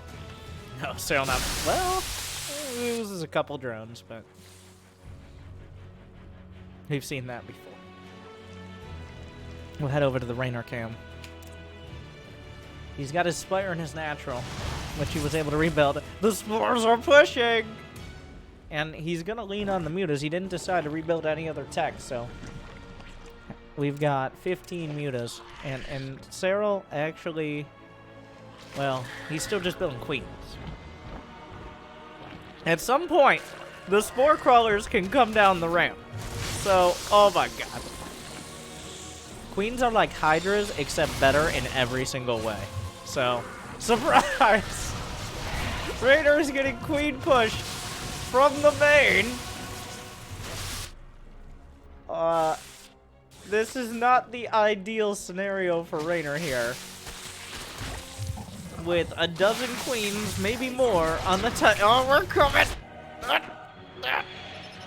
This is a very awkward place to expand. I'm pretty sure the queens can hit that from the high ground if they figure it out. Reynor is desperately trying to put things together, but... There's all... Oh! Hello there! Oh, the queen's on the other side! You never know. Oh my god. Jesus, that's a lot of queens. It's like a King Henry of queens right there. Maybe more. As Reynor is being outmaneuvered by queens. So it does appear we're gonna go to the second series. The decider. The best of 3. Zergs, so yeah, I see that question. As we get, that means another best of 3, by the way. Serral holds. He doesn't break that Acropolis game. Ridiculous. If he was going to break, that was where. But he holds strongly. And that forces a second best of 3. An important conversation. Creep doesn't discriminate. Both sides move faster on creep. With many of those units. But it's the creep tumors that decide the vision. The creep tumors, whoever owns them sees it. So your creep can touch, okay? But it's generally considered inappropriate, and honestly a little aggressive, because if they're putting tumors on what you consider to be your creep, that really calls into question what is creep. What does it mean to own something, and how much time do I need to fill until I can load up the other series? So beautifully packaged by Tridos, the ultimate admin, and we're gonna kick it off on Disco Bloodbath.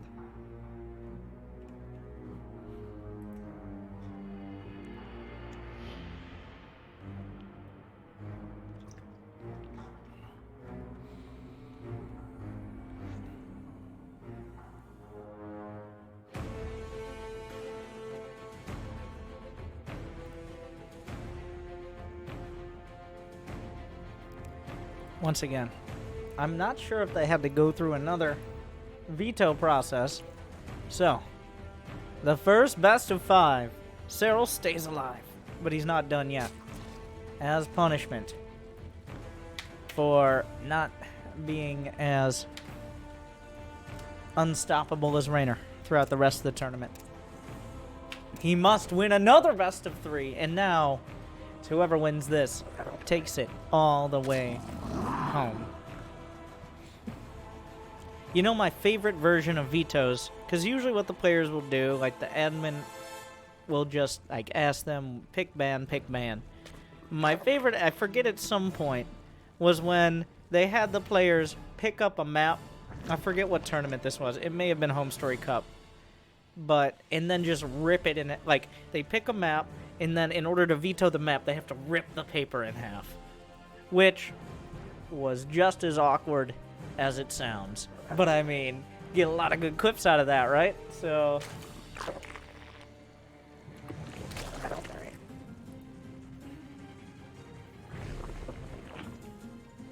it's kind of like, well, there are a lot of things. So there was a water slide contest at Homestory Cup, which I'm going to spoil the results. Showtime was actually able to take it and win the $2 prize. Of course, the prize doubled by the Shopify CEO after, well, showing how big his passion was. But... It takes method was just like, oh, and also, are you ready for the water slide? You don't ask, like, do you want to be part of the water slide contest?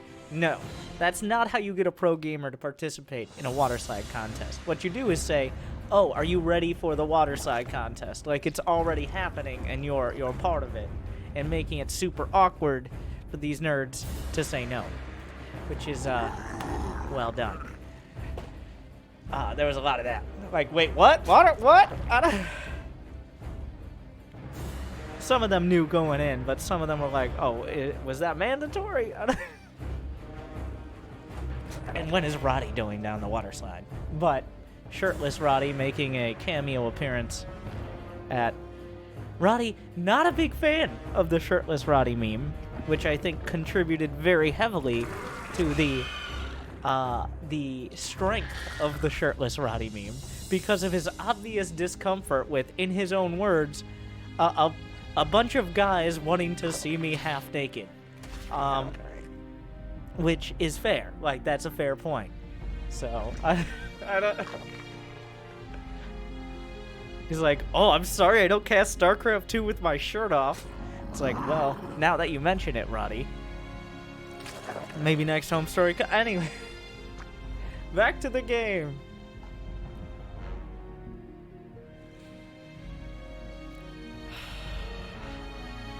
Lingbane. Last series on Disco Bloodbath. This was the game Serral just kind of bopped Reynor with a roach time.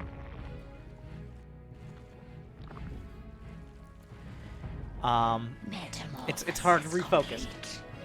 Mostly because Reynor was going for the Ling Lurker build, which, as we discovered, not really a thing. There's things, and then there's going straight into Ling Lurker, and there's not a lot of overlap there. It looks like he's going to try to sell the same thing again, because we played this map before. This time it is going to be +1 ranged attack on that evolution chamber, which is definitely more standard, because ranged attack units dominate in the early mid-game especially. You're not going to see, like Reynor did make some mistakes on his Lingbane on Acropolis, but the simple version is, the reason why, unlike your Diamond League ZVZs, that Lingbane doesn't just kind of decide every match is because these guys can actually micro. Let me demonstrate. Alright, the dancing begins. In fact, oh my god. Oh, okay. Oh, the targeting, not actually targeting here for Reynor. That's a little sloppy on the Queen, but... Oh, there we go, getting one of them. Serral actually keeping the Banelings right on the edge of the range and now going for the mineral line. The dance continues. Those Queens need to get a hold of the Banelings if they can. Serral looking for an opportunity. He's actually keeping them alive. Serral does a lot of, like, actually moving Banelings around in order to draw fire. What? Lings coming in, more lings coming out. More on the way in the back. More main lings. Queen goes down. It's very hard to commentate this part. And at the end of the day, Reynor lost 4 drones. Both sides lose about an equal amount of workers or lings, and now we move on with a decent economy. So.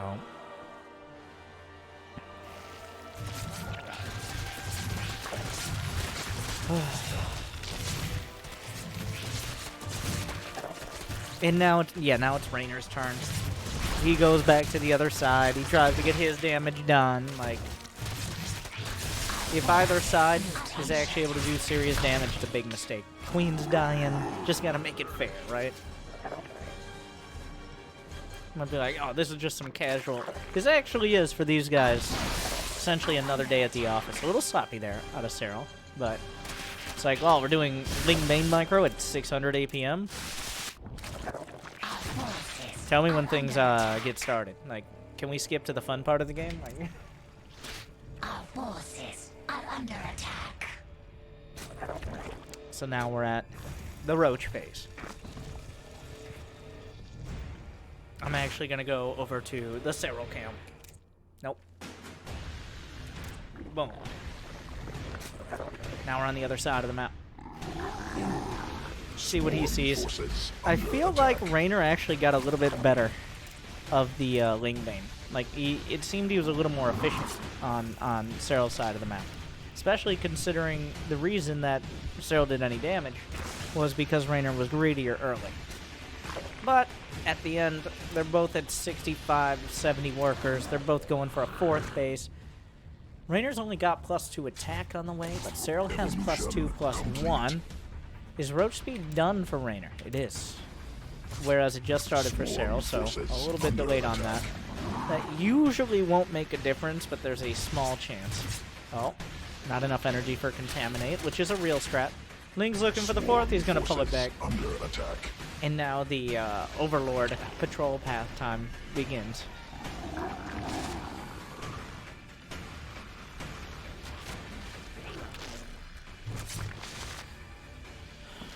Just perfect vision. Well, he's looking for a Spire. That's what's happening right now. Because, as we've seen before, a Spire can turn the tides in so many ways. These guys, oh, where did that army come from? Wait, no, that's Reynor's army. Okay, it confused me, because we're on the Serral cam, and roaches were on a 4th base. That's Reynor's army. It's not surprising it was around that area. Oh, and he did, 2 seconds! 2 seconds! Serral delays the +2 attack with 2 seconds left. The big Contaminate plays. Oh, the patrols. Oh my god, how does he click that fast? Mineral field depleted. And those 2 seconds actually... Oh, wait! Whoa, whoa, whoa, whoa, whoa! Oh, he gooped! The tactical goops on both sides! This is the type of plays that eventually is just... Whoa, how did they get in there? It's a roach drop! Okay, alright. And meanwhile, I believe Serral was heading out with something of his own. I'm not sure. He's working on the center of the map. The goops come off. It looks like they're both going to be a +2 by the next engagement. The roach drop comes up. Overseer. Oh, it finds... Oh, he goops another one! The tactical goops all over the place. Contaminate, delaying production for another 30 or so seconds. The Roach Ravager in the mix. Micros back a whole swath of the roaches. It's unclear who has the advantage here. Well, it's +2, +1 for Serral, which means if he has the numbers, he's easily going to win the fight. Burrow begin. Tunneling claws. Look at the production tab. Look at how, like, within 3 seconds of each other, they're like, oh, we're not going to kill each other? Well, this is how we're going to go. Swarm forces. These guys are pretty evenly matched.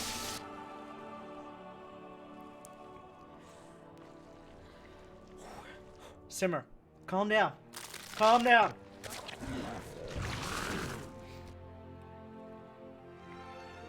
And this is when the game actually, like, I have no idea. Usually if I concentrate super hard, I can keep track of just barely what's happening. Not how they do it, but what they're doing. But when there are Overlord drops, the main army, and Tunneling Claws roaches with Roach Ravager on a map where the main base is exposed. So, like, I have no idea how you keep track of even... This is potentially like 5 to 6 things at once, and any one of them can do deadly damage. Swarm forces under So, attack. buckle up. Oh my god, the right side. Look at those upgrades. Evolution Jesus. complete. And here comes... It looks like Serral's going to be the aggressor early on with Tunneling Claws completing. Swarm has Oh my god. evolved. Serral's Tunneling Claws didn't even show up because it was so even with Reynor's. I think it bugged out the thing. He saw the Overlord drop on the way. Gonna work his way in. The bro move roaches. They were out of vision range. Or were they? He sees them. He pops up. Looking for another opportunity. Did he see the triple drop towards the main? Yes, he did. He's already reacting, but it's a little slow. Because so much of the army is out on the map. Reynor is in Serral's main. He actually just burrowed underneath. Serral might have just overcommitted. Actually, the roaches survive. How do they get through? The main base is under attack. He starts a hive, cancels it, tries again. On the other side, he moves through the front. Serral's pushing into the fourth. He knows a lot of the units are committed towards the main, so he should have an advantage somewhere. He's looking at the fourth, but Raider's boxing out. Well, how did Serral even make it up into the main? The Queen's on the low ground, gonna try to help hold the line. Looks like they're doing okay for now. There is an Overseer, but that doesn't help them kill Overlords. Serral's got some roaches in the main. Oh, kills one of the Dropper Lords. Another base being taken. He has to remake the lair. Swarm forces under Because, of course, attack. the main base was taken out. Serral's... Oh, he's on the retreat. We're gonna go... Oh, Ricky, the accidental swarm host, is in production. A classic tactic. We're gonna switch over to the Reynor cam. Reynor now, the one putting on the pressure. He's looking for an opportunity. I don't know if he cleaned up those roaches in the main, but he's pushing in. He's pushing into Serral's main. He's on the dance floor as well. He takes out the spawning pool, which I don't know if it's already been replaced. A Hydralisk Den plus 3 attack is on the way. Reynor building up small advantages. He's killing drones.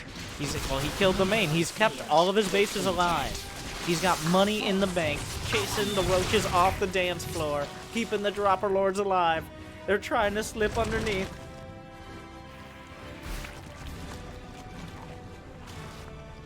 And Hydralisk on the way. Okay, I think... Oh, wait. Serral's army was out of position. But was it? Because he baited Reynor to go in a little bit further forward. Reynor's got another stab coming towards the north. North. King of the North. Oh, Jesus. He just ejected his hatcheries, if you noticed there. You might have missed it.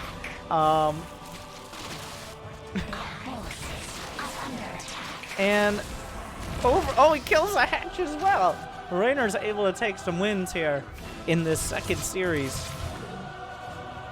I mean, he's been getting little wins all over the map and holding strong against Serral's counterattacks.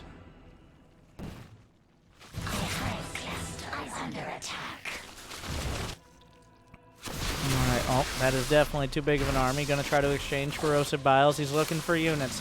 Already going for the Lurker upgrade. Scuttling down. Dropper Lord with Tunneling Claws. So many different flavors. You can go up and you can go down. Whatever suits you at that moment. The Lurker's on the way. Serral's got a big army bearing down. In fact, well, the Lurkers are all the difference here.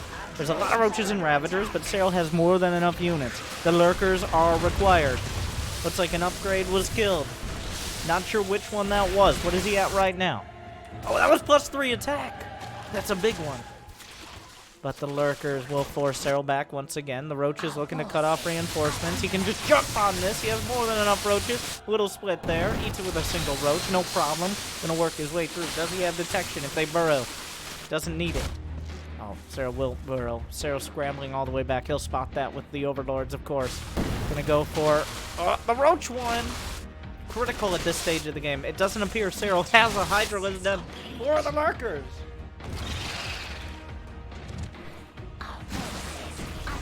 Pops his way around. Lurkers will burrow. Kind of an awkward scenario there. Not the greatest concave for the Lurkers. In fact, the opposite of it. The Corrosive Biles buddy's body blocking out. There's still some... Oh, look at that micro! Just out of it. And suddenly, look at the supply. Mineral field 97 to 176. Reynor wins on all fronts. And with it,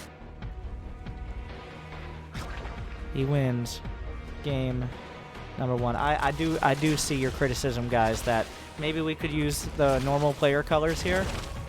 That is something. Leave a comment and say Winter. I can finally tell who's who. I'll do that for the other 2 games. I wasn't too much trouble for me, but I see how it can be a definite issue. But what a game.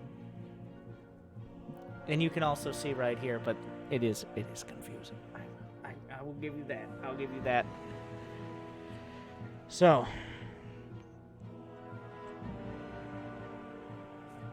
All right. Reynor's on tournament point. Will you be able to join me? A master class there in all the different up and down options.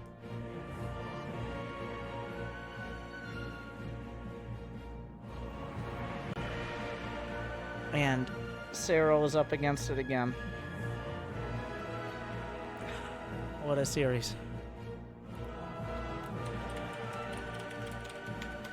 Serral 5K. I like that question in the Twitch chat. You know what that means when he says Serral 5K?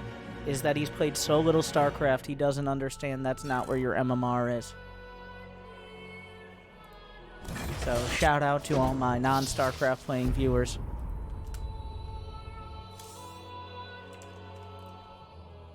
Thank you for being here. Ephemeron. We'll use another Alpha Star build.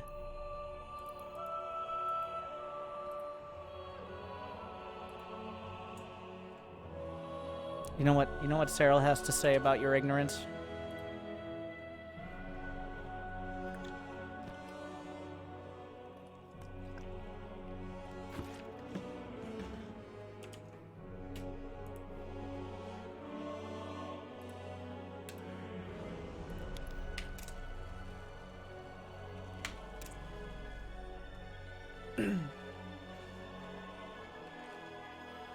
Game 2. Jimmy, can we get an update on the actual score here? Reynor, once again. It really does feel like... Now, here's the scary part. Is Reynor is at the very beginning of his career. He just started, like he literally just became old enough to participate in WCS. Wait, Reynor. Serral, did you just make a heart? Aw. We'll call it, that's a very round heart. But aw, thank you, Serral, for that shout out. Of course, obviously.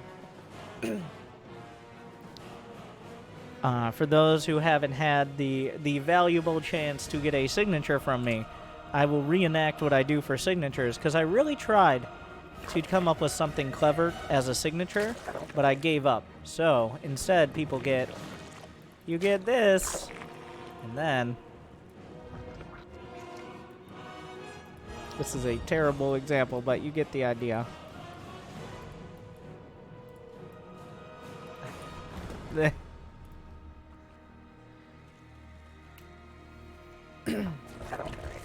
Very distinct.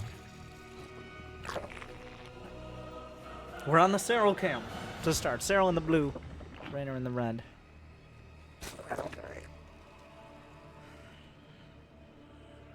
Just, and then, that is one way. Like, I really think, because there are a lot of people who do great StarCraft casting, especially for these tournaments that were already casted. And I really like the first person casting. I think it's cool. And that's what's important at the end of the day. So I want to keep doing it better and better. There's also the eyes of a pro gamer. We can look really in-depth, that's intentionally said, at exactly what makes these players tick. But I've kind of adapted this into just another form of casting. One that induces vertigo and a sense, a loss of direction in anyone who looks away for more than 2 seconds. So I will allow you to look away for 2 seconds, smash that like button, and come back. I'll tell you exactly what happened, because they're both going 3-hatch into speed, like almost every other game, but not all. Remember, this was the map where Serral did the Alpha Star, Roach, Ling, Ravager, Queen all in. Almost knocking out Reynor.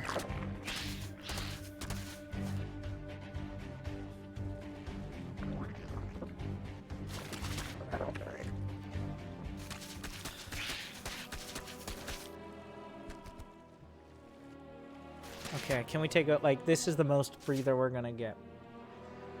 They're very fast. It was like this in person as well. He's like, alright, take whatever time. Everybody trying to perfect attention. Very hot. Evolution. The entire tournament was very hot because it was literally a tropical resort where they keep it at 26°C, which is about 78 Fahrenheit, with high humidity at literally all times.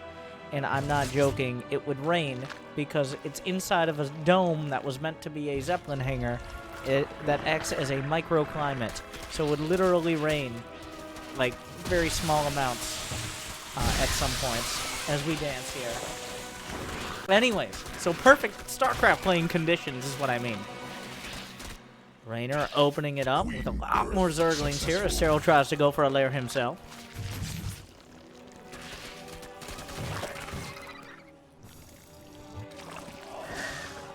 Serral holding on with, well, Ling Bane versus Ling Bane. As long as you always have a Baneling, you have the opportunity to box them out. These players are not going to break all their Lings back, but... Wait, is that a wall? No. Okay. I didn't have enough time to look at it. The queens are on the way to push out. He's going to look for the drone count. That's what he's spotting for, but Reynor catches and kills. Gonna deny a scout of the front wall. I'm surprised Serral isn't sending another Ling out yet. We are complete. Oh my god, Reynor's boxing out these Lings. You know how hard it is to catch a Zergling with Zerglings? It's very hard. Very hard. So... Reynor doing the same thing. They're literally looking at the drone counts. They're looking for any little tell. Oh, no! You know. Oh, wait. Serral, is he gonna finally get in? And... oh, he sees the lair morphing, gets into the main, sees that wasn't a fake. And if you see... oh, that's such advantage to Serral here. You have a Spire halfway done, and you know he's not going to have... like, he's going for drones. He had drones at his third. His lair isn't done. Even if it finished the second that Ling got out. Notice Serral also didn't show gas at the third until the last second. So that means Reynor's been in the dark about this. This is a very quick lair out of Serral in the scheme of things. The fact he was able to hold on to his third base was great for him. And now he's going to have mutas on the way before there's any chance at lair tech out of... ooh, that was almost close. Little sloppy there. Get me out of there, says the drone.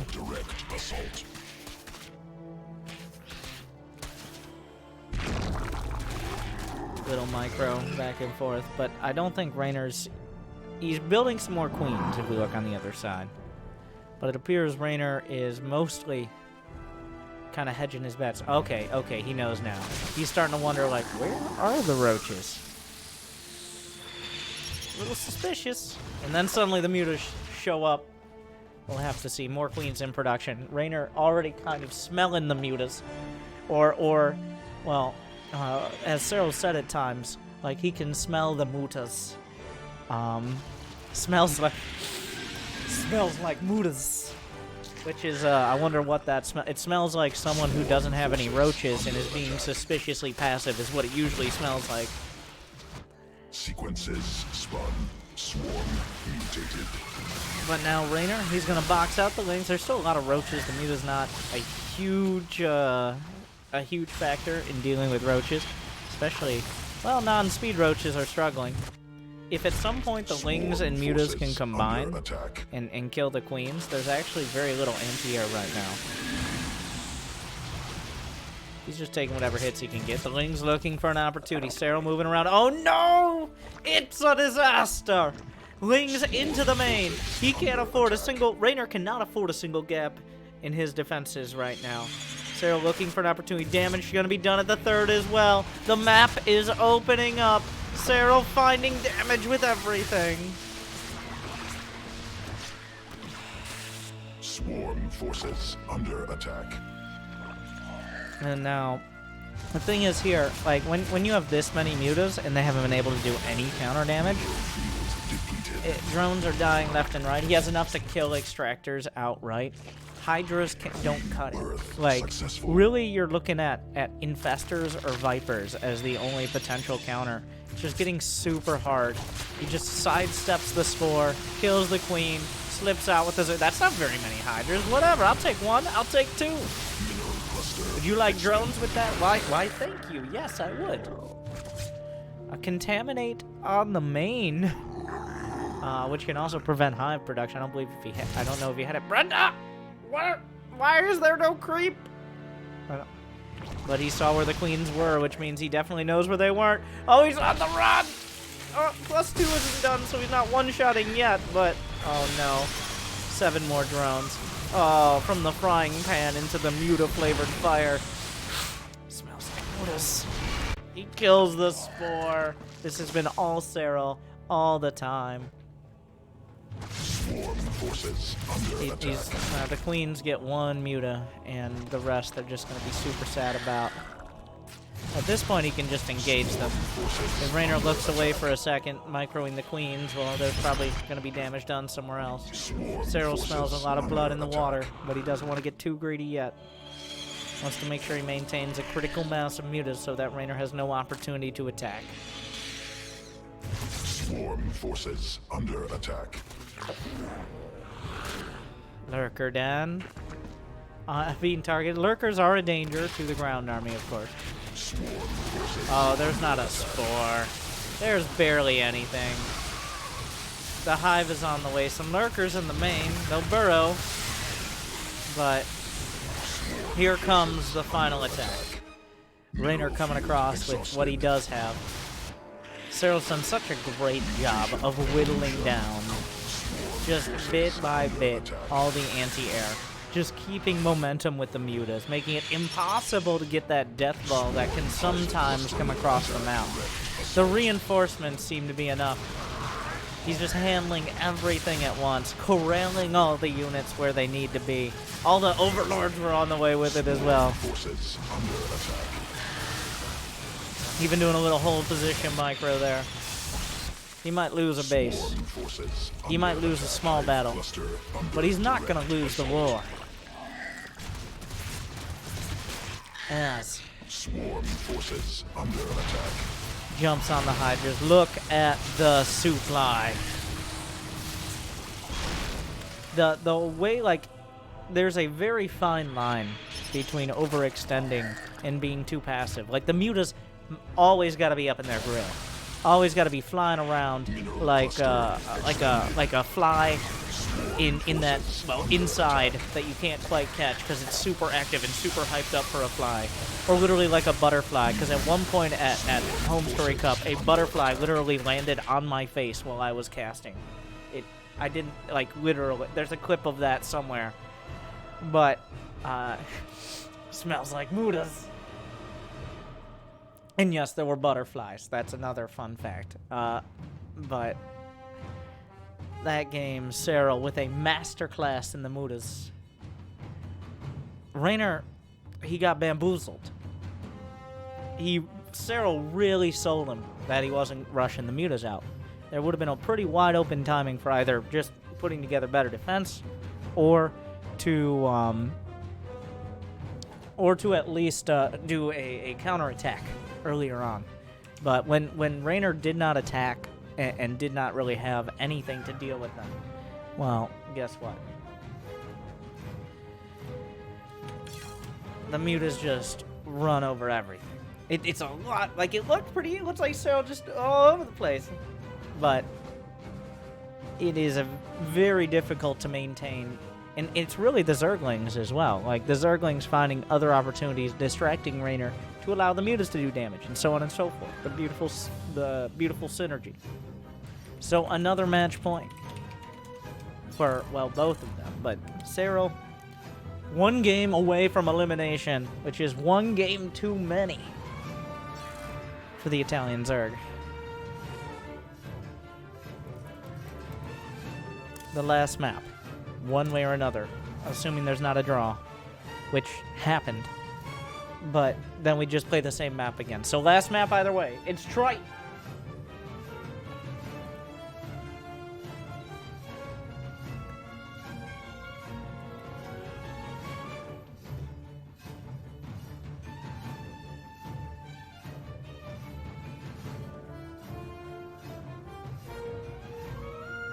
I really like almost no game. I guess the only game was Disco Bloodbath of this series, where both these players went for essentially the same strat with no extra flavor. Like, there's been, for most of the maps, one player will go Spire significantly earlier, or one player will go... We're actually going to start on the Reynor cam for this one. We were looking at Serral most of, if not all of the last game. We're in the first-person cams, of course. Go check out also the main cast. It's worth it. You got the crowd, you got the casters, you got everything. The hype. You have whoever wins it with a very dramatic ceremony. I'll tell you that. Make sure to check that out. It's worth it. Most of the time, it's like, oh, did you have good games? And no matter who wins, whether it be Serral or Reynor in these series, it's like, yeah, and then it's like, all right, let's move on with our lives. No, go check out what happens afterwards. Spoilers, by the way. Not really, though. But, where was I? What was I saying? Oh, yeah, the dynamic strategies between one player getting, like, an advantage in lurkers and the other one working more off roach maneuverability or using Spire. It's the tiny edges. Like, you saw both players on Disco Bloodbath, the one mirror matchup type of game where they had the same tech, they both contaminated the +2 upgrade right as it was about to finish. Like...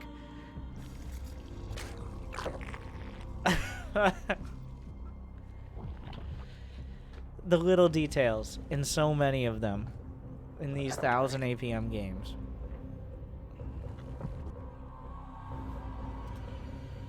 And I just... They both push each other to get better, is the thing. There's a reason why they're so far above the rest, is that they're pushing each other constantly. Like, to beat Reynor, Serral has to be on another level. And to beat Serral, Reynor has to be on another level. So they just keep spiraling up to the top, creating a whole class system where either you're Serral or Reynor, or you're anyone else. And that's what WCS has been for a year now. You might be like, well, isn't that boring? Yes, rivalries in sports and e-gaming are very boring. What should happen is we should just randomly select 2 people, and they should fight it out, because that's a much better system. I don't know who I'm criticizing here. The people who are like, well, Serral just wins everything. Isn't that boring? It's like, do you understand? Like... This year, this is the best player in the league.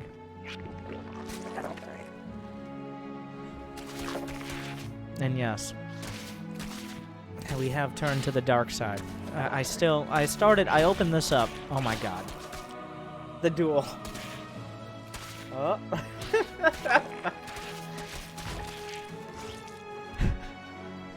The amount of micro going to these 2 Zerglings.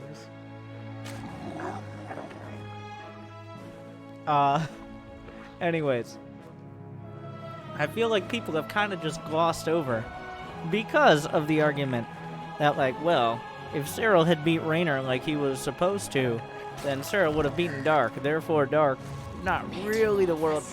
But he did. Reynor did. And Reynor is 1 game away from winning here. Just like he's been pretty much this whole time, but still. It does feel, though, like Reynor is more a counter to Serral, and not a general ZVZ god like Serral is. That is a fair argument, and that is one you can make. But I feel like there's a lot that goes into it. There's a lot. That's a great... You know what? I'm not going to be like, and this is a stupid argument, and you guys are dumb. No, this is a great one. Like, this is a fun one to go back and forth. Because some of it will be... It'll be like that Maru versus Serral match, which will never happen. And honestly, it would be kind of like, let's bring back Michael Jordan to 1v1 LeBron James today. Be like, well, I don't...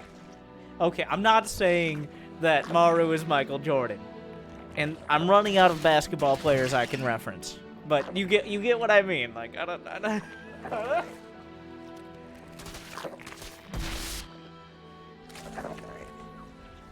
Alright. So the Lingbane dance has gotten us this far, but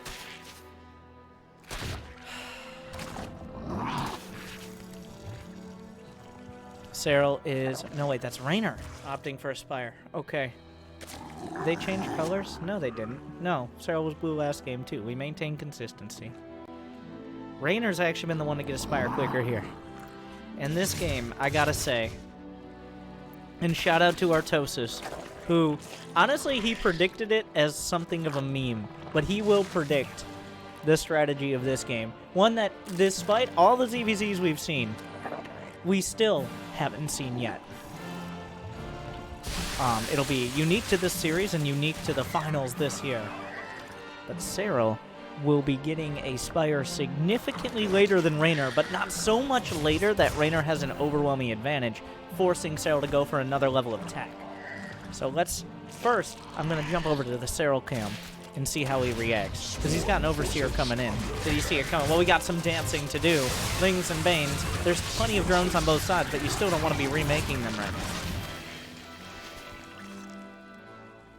Now, Serral, he's not actually paying attention to that Overseer on the other side. He's very distracted by Reynor's attack. Well, Baneling's taken down. Reynor just keeps piling in the Zerglings. Suddenly... Now he didn't actually spot when that Baneling started, so he's forced to pull back there.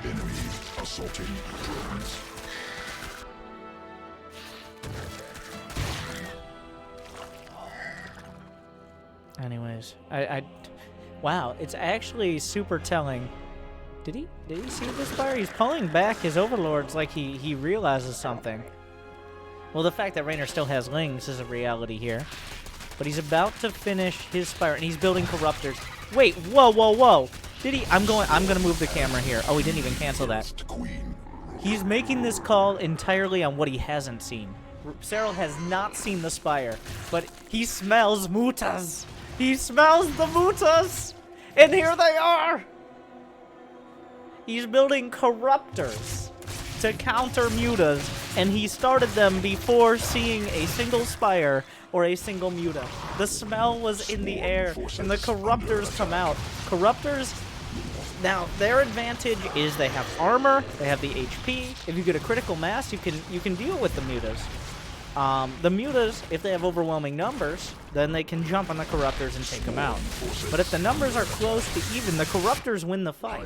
So he uses the Roaches to box out the Lings. The Corruptors, which smelled the Mutas, he boxes out the Mutas. And the Lings are working around. And Serral, a tech step ahead. Here's the thing. Corruptors cost 150 minerals, though. And the splash damage of Mutas, well, they're glaives, which can hit up to 3 targets. That means if the more Mutas you get, the more you counter Corruptors, but also the more Corruptors you get, the more you counter Mutas simultaneously. So that it's less Zerglings or less minerals on the ground here for Serral, but Roaches are more cost efficient against the Zerglings. So it's unclear exactly what the Muta count you need is, and you really got to target fire on both sides to make sure you focus down. Well, for Serral, you got to focus down the Mutas because Mutas heal so fast, and for Reynor, you got to reduce the Corruptor count as quickly as possible. Also super important. But here, the air shield of the Corruptors continually, it's desperation out of Reynor as he's trying to find an opportunity, but the economic damage is being dealt. The Corruptors keep pushing the Mutas away. Yep, keep them back. Keep them back. The Roaches doing the damage. In this poker game, Serral just making such a... If it had been like a Nidus all-in or something, if Reynor had been, like, he had just toned down and gone down to, like, a normal human IQ, like, below 420, then, honestly, Serral might have just straight up lost. Like, if Reynor wasn't such a smart player and a good player, this might have been one of those games that's like, oh, well... But the smell of Mutas was so strong. Oh, and Serral, look at the supply. The momentum's just not there. He got the Corruptors out perfectly on time, blind. but his other senses enhanced. Okay, I'm done with the muta smelling, by the way. Oh, no, I'm not. Definitely not. Swarm forces under attack. But if you don't get momentum with the mutas early on, and they're able to do any damage... Oh, the queens are on the way! The queens are on the march yet again! And here comes Serral. Swarm forces under attack. The damage has been done. Serral on the brink. GG! He does it! 3-2 and 2-1. He comes from the loser's bracket. He makes up for BlizzCon. Now, in prize pool, no. But Serral with, like, of all the games, that was the most, I know what you're doing. Like, if it was a ladder game, you'd be like, oh, this guy's hacking. Even though there were some tells, not nearly enough. Smelled like mutas. And then, Serral jumped in the pool with his trophy. Go check that out. I'll have the link to the Homestory Cup. I hope they have it uploaded, but if they don't, I'll have the link to the Twitch cast of this match. Serral raising the trophy. Reynor can't be unhappy either. Homestory Cup, shout out to Take again for inviting me. Had a lot of fun casting, being a part of it. The most epic display, a perfect cap to the year for StarCraft 2. But Serral reclaims a little bit from Reynor, and he will win Homestory Cup 20 after all of the games that could have potentially been played. So if you enjoyed the cast, of course check out the main one and check out so many other matches. Like and subscribe and all of that, and hopefully you will continue to enjoy StarCraft 2 into 2020 and beyond. Thank you guys for watching my coverage of this. Hopefully you watch plenty of others, and hopefully, well, you'll enjoy it. ZVZ, what a boring matchup. These nerds need to go play a real race like Terran so they can just complain on the couch all day and put words in Serral's mouth. I'm looking at you, Special. You want my show match money? You better shut the... Thank you guys for watching. It's about time.